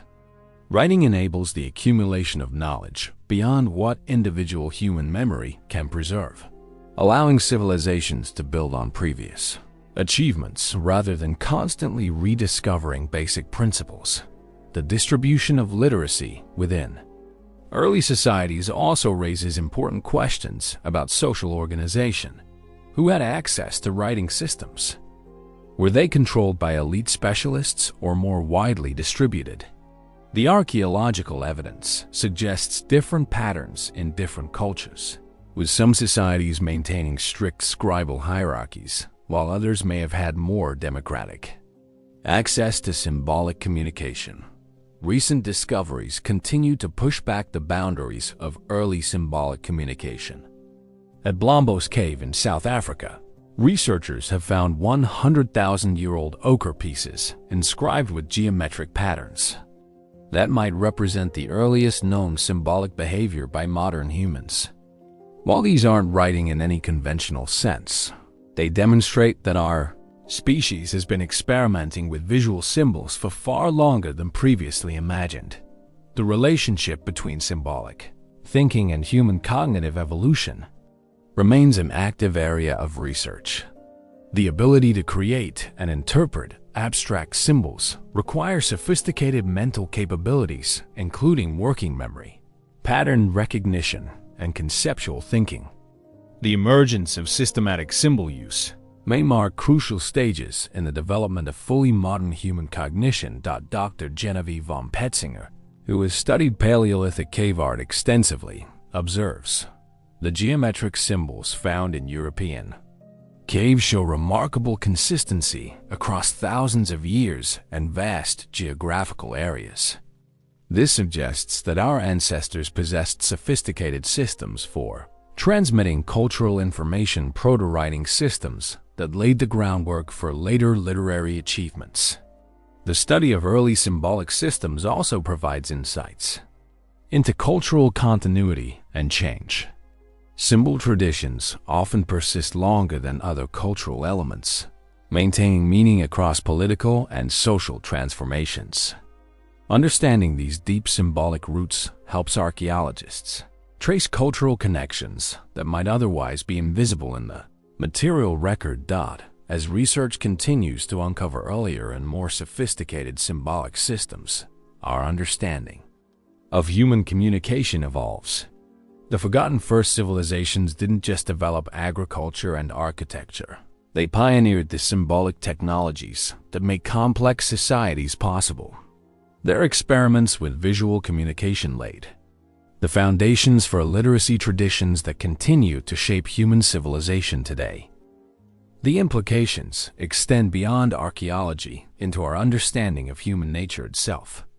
The drive to create meaningful symbols, to record important information, and to communicate across time and space appears to be a fundamental aspect of human cognition. These early symbolic systems remind us that the technologies we consider distinctively human writing, record-keeping, and symbolic communication have much deeper roots than traditionally recognized. Chapter 10. Lost Knowledge and the Basement Laboratories of the National Museum of Iraq. Material scientist Dr. Alfred Lucas examines a 4,000-year-old Baghdad battery, a clay jar containing a copper cylinder and iron rod that generates measurable electrical current when filled with acidic solution. This simple device, found in ancient Mesopotamian ruins, shouldn't exist according to conventional history. Electricity wasn't supposed to be discovered until the 18th century. Yet here's evidence that ancient craftsmen may have understood galvanic principles over 2 millennia before Benjamin Franklin's famous kite experiment. What we're seeing here is just the tip of the iceberg, Dr. Lucas explains, measuring the voltage output of a replica battery. Ancient civilizations possessed technical knowledge that we're only beginning to appreciate. They developed solutions to complex problems using principles that we assumed were modern discoveries. The Baghdad battery represents just one example of ancient technologies that challenge our assumptions about the linear progression of human knowledge. From the precision optics of the Nimrod lens to the advanced metallurgy of Damascus steel, archaeological evidence reveals that ancient peoples developed sophisticated technical capabilities that were subsequently lost and had to be rediscovered by later civilizations. In ancient Egypt, the construction of the Great Pyramid demonstrates mathematical and engineering knowledge that rivals modern capabilities. The precision of the pyramid's orientation, the accuracy of its internal passages, and the sophisticated understanding of structural engineering required to support its massive weight all suggest advanced technical knowledge. Yet the methods used to achieve this precision remain mysterious, as no contemporary Egyptian texts describe the construction techniques. Recent analysis of pyramid construction has revealed additional puzzles.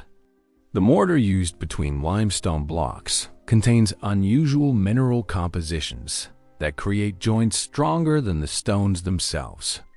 Some researchers suggest this represents an early form of concrete technology that wasn't rediscovered until Roman times. The precision of the stone cutting also suggests the use of advanced tools that may have been more sophisticated than the copper implements found in Egyptian archaeological contexts. The ancient world's metallurgical achievements were equally impressive.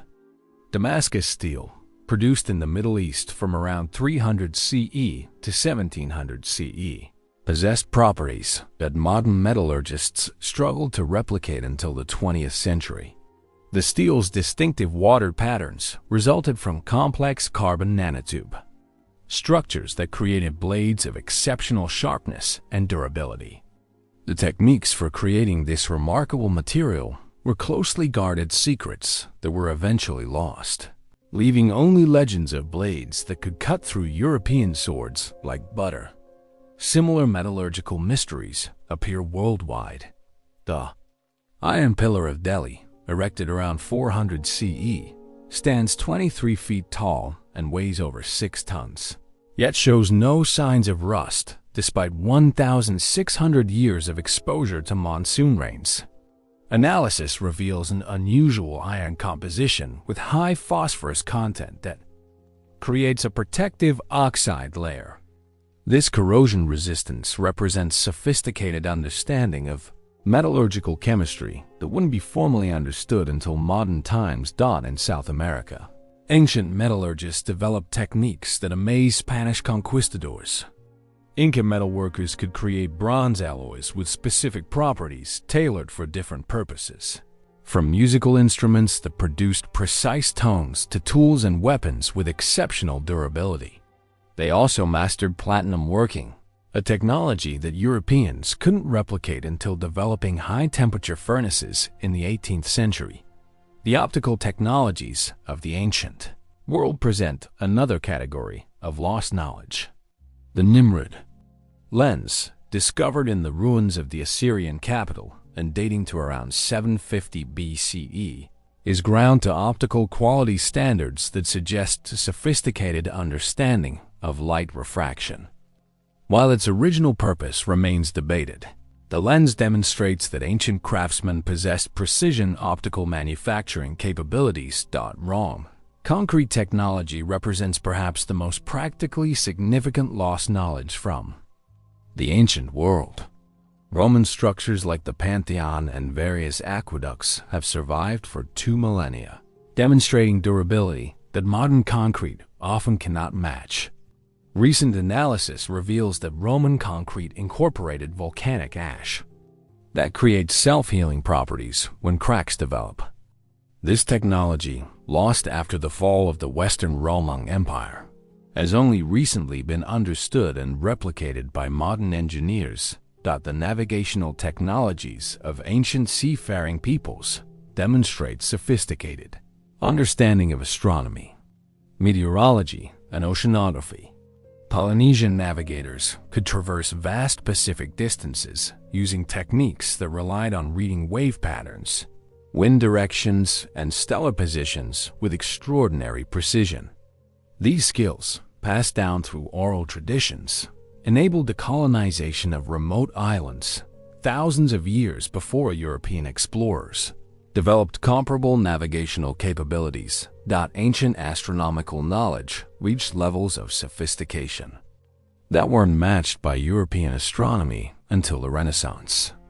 Maya astronomers calculated the length of the solar year to within minutes of modern measurements, tracked planetary cycles with remarkable precision, and predicted eclipses centuries in advance. The astronomical tables compiled at Babylon achieved similar accuracy for lunar and planetary observations, providing the foundation for later Islamic and European astronomical traditions. Medical knowledge in ancient civilizations often surpassed medieval European practices. Egyptian physicians performed successful cataract surgeries, set complex bone fractures, and developed pharmaceutical preparations that remained in use for thousands of years. The Edwin Smith Papyrus, dating to around 1600 BCE, demonstrates sophisticated understanding of anatomy, surgery, and wound treatment that wouldn't be matched in Europe until the Renaissance. In India, ancient surgical techniques described in text like the Sushruta Samhita included procedures for cataract removal, kidney stone extraction, and even plastic surgery reconstruction. These texts describe anatomical knowledge and surgical instruments that suggest advanced medical understanding developed through systematic observation and experimentation. The agricultural technologies of ancient civilizations demonstrate sophisticated understanding of soil science, plant breeding, and ecosystem management. The raised field systems of the Amazon basin, covering thousands of square miles, represent complex agricultural engineering that enhance soil fertility while managing water levels. These systems supported large populations in environments that European colonists found difficult to cultivate using imported agricultural techniques. Ancient hydraulic engineering achieved remarkable feats that required sophisticated understanding of fluid dynamics and soil mechanics. The Kamad irrigation systems of Persia, some of which remain functional after 2,500 years, demonstrate advanced knowledge of underground water management. Similarly, the sophisticated water management systems of Angkor Wat in Cambodia and the Phimrlia and the sophisticated water management systems of Angkor Wat in Cambodia and the Phili Maya cities of the Yucatan reveal complex understanding of hydrology and environmental engineering. The loss of these ancient technologies represents one of history's great tragedies. Wars, political collapses, and cultural disruptions repeatedly severed the transmission of technical knowledge between generations. The burning of the Library of Alexandria, the fall of the Roman Empire, and the collapse of other literate civilizations resulted in the permanent loss of vast bodies of accumulated Knowledge that climate change and environmental disasters also contributed to knowledge loss.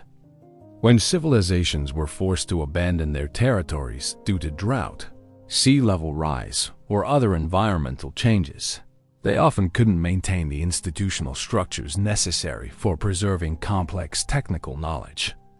The abandonment of sophisticated agricultural systems in response to climate change, for example, resulted in the loss of generations of accumulated environmental management expertise. The social organization required to maintain complex technologies was often fragile. Many ancient techniques required specialized training, expensive materials, or elaborate institutional support.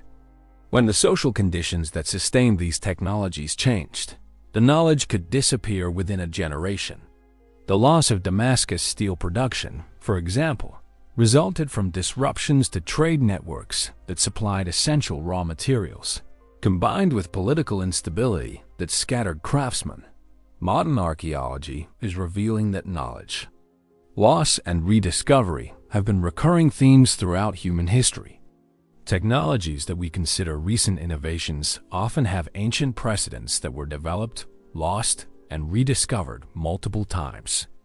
Understanding these cycles of innovation and loss provides insights into the conditions that support technological development and the fragility of accumulated knowledge.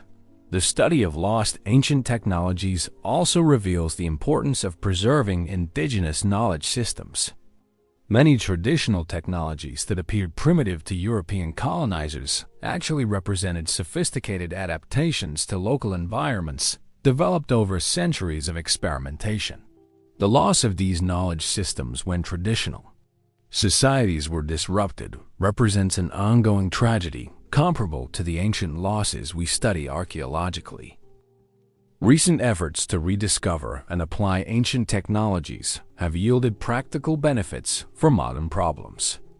Roman concrete techniques are being adapted for modern construction projects requiring exceptional durability.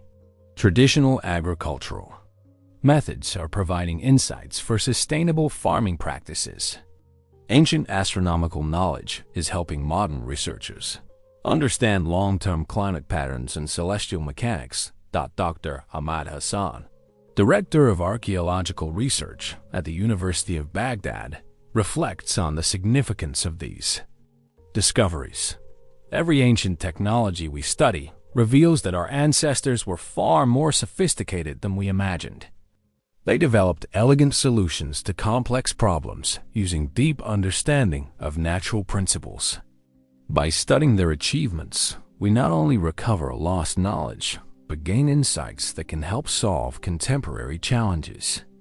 The forgotten sciences and technologies of ancient civilizations remind us that human innovation has always been driven by the same curiosity, creativity, and problem-solving abilities that characterize modern research.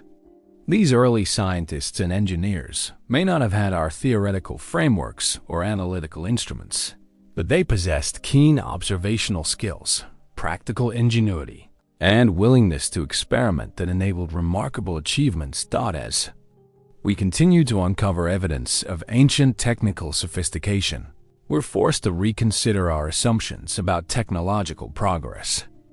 The development of human knowledge hasn't followed a simple linear path from ignorance to enlightenment. It's been a complex process of discovery, loss, and rediscovery that continues today. The forgotten first civilizations achieved technical capabilities that took later societies centuries to redevelop, reminding us that innovation and knowledge are precious achievements that require constant effort to preserve and transmit. Chapter 11.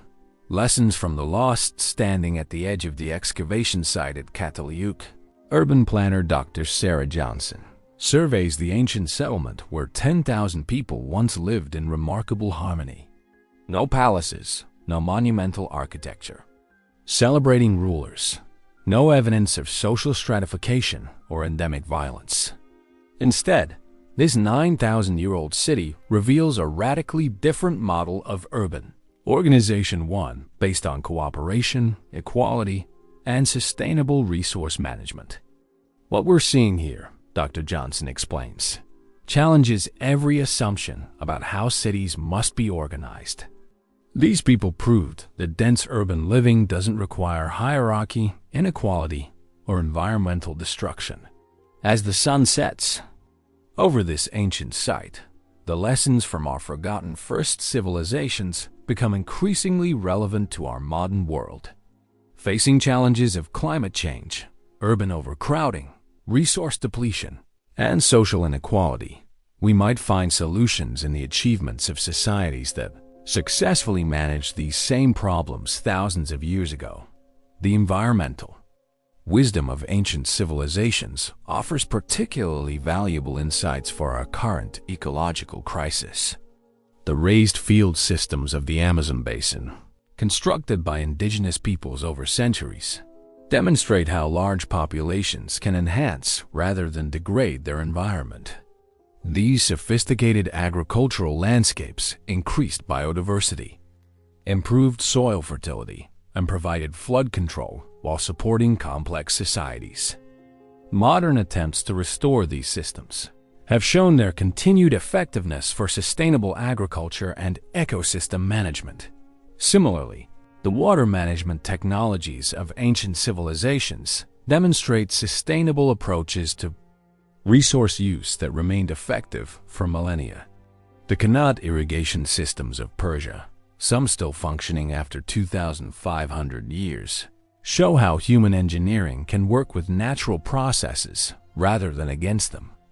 These underground channels tap aquifers without depleting them, providing reliable water supplies while maintaining ecological balance.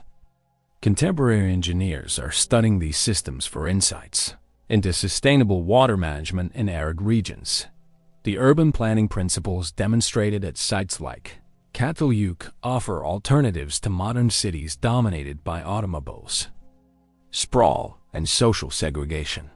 The Neolithic city's design created intense social interaction while maintaining personal space, distributed rather than concentrated wealth, and integrated living spaces with productive activities. The rooftop plaza system fostered community cooperation while providing efficient circulation through the settlement. These principles could inform contemporary efforts to create more livable, equitable urban environments. Ancient societies also developed sophisticated approaches to managing social cooperation and resolving conflicts without permanent hierarchies.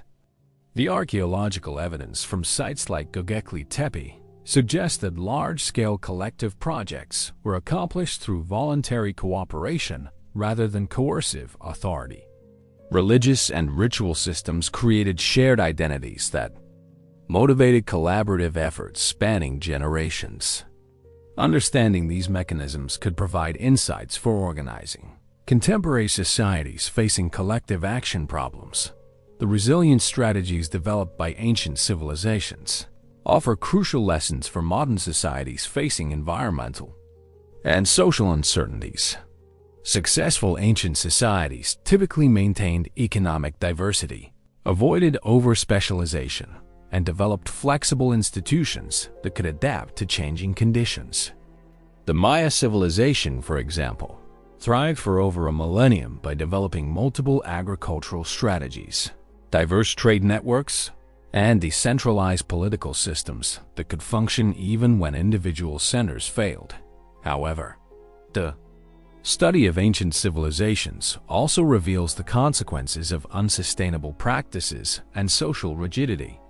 The collapse of complex societies like the Maya, Easter Island civilization, and various Mediterranean Bronze Age cultures demonstrates that even sophisticated societies can exhaust their resource base or become too rigid to adapt to environmental changes.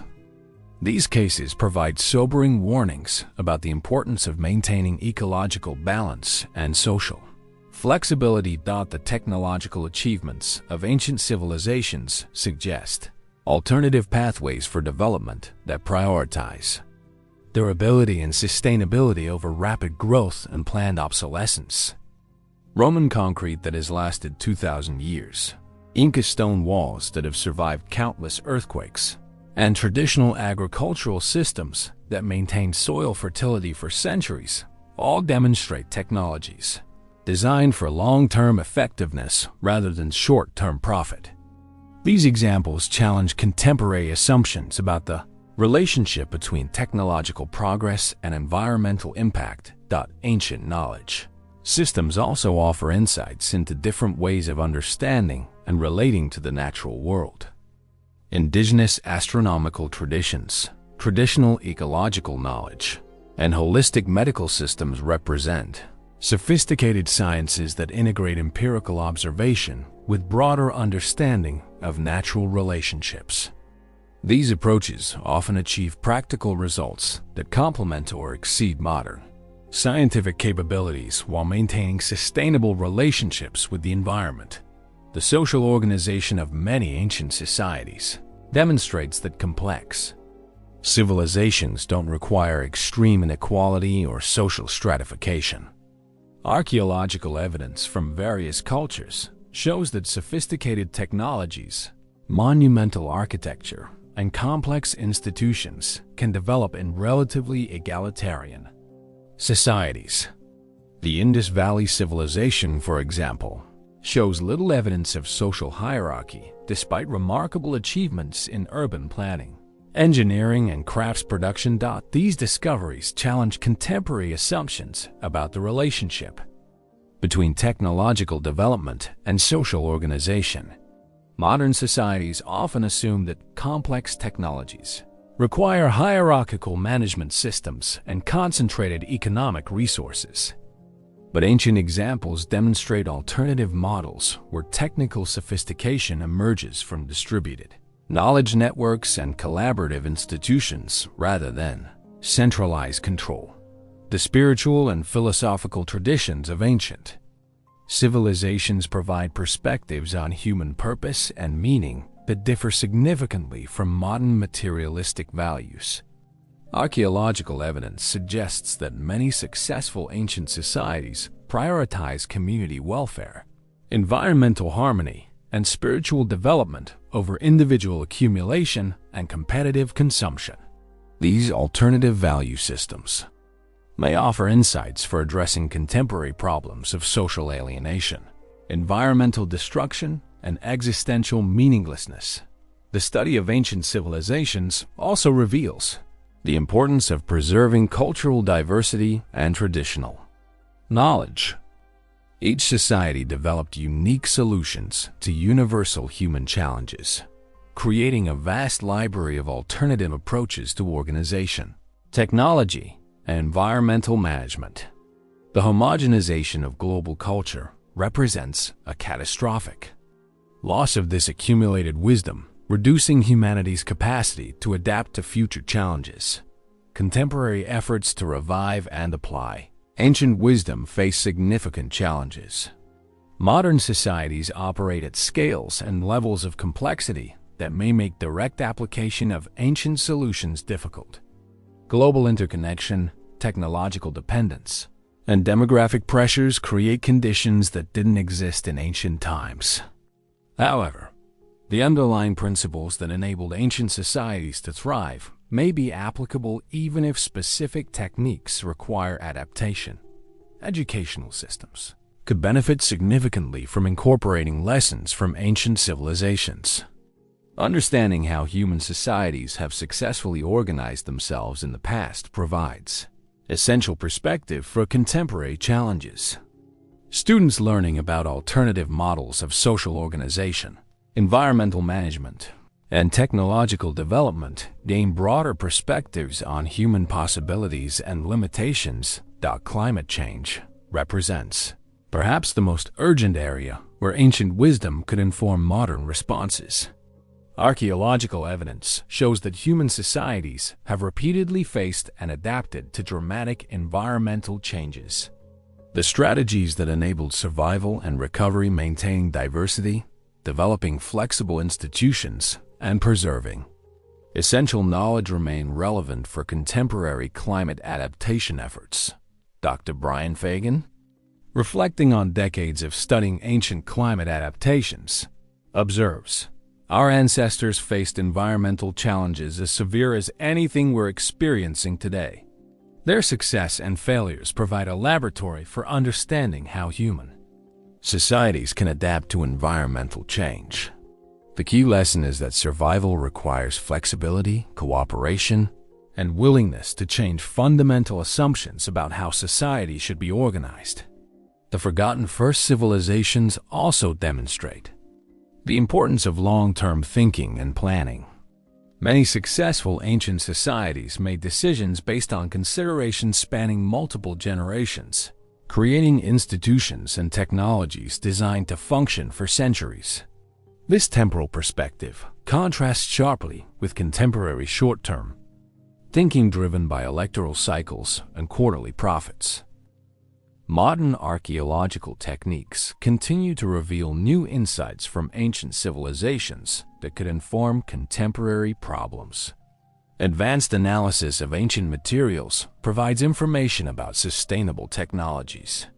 Environmental archaeology reveals how successful societies manage their landscapes. Social archaeology demonstrates alternative models for organizing complex societies without extreme inequality. As we face an uncertain future marked by environmental crisis, social inequality, and technological disruption, the achievements of our forgotten ancestors provide both inspiration and practical guidance.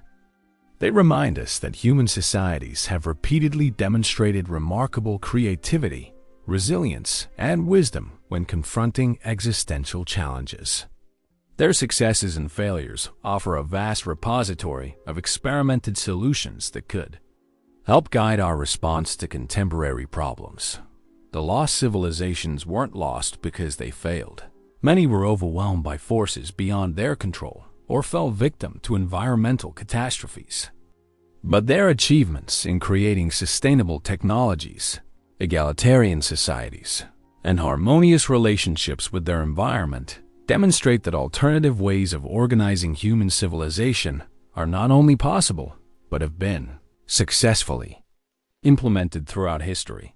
Perhaps most importantly, the study of ancient civilizations reminds us that our current social and economic systems are not inevitable or unchangeable.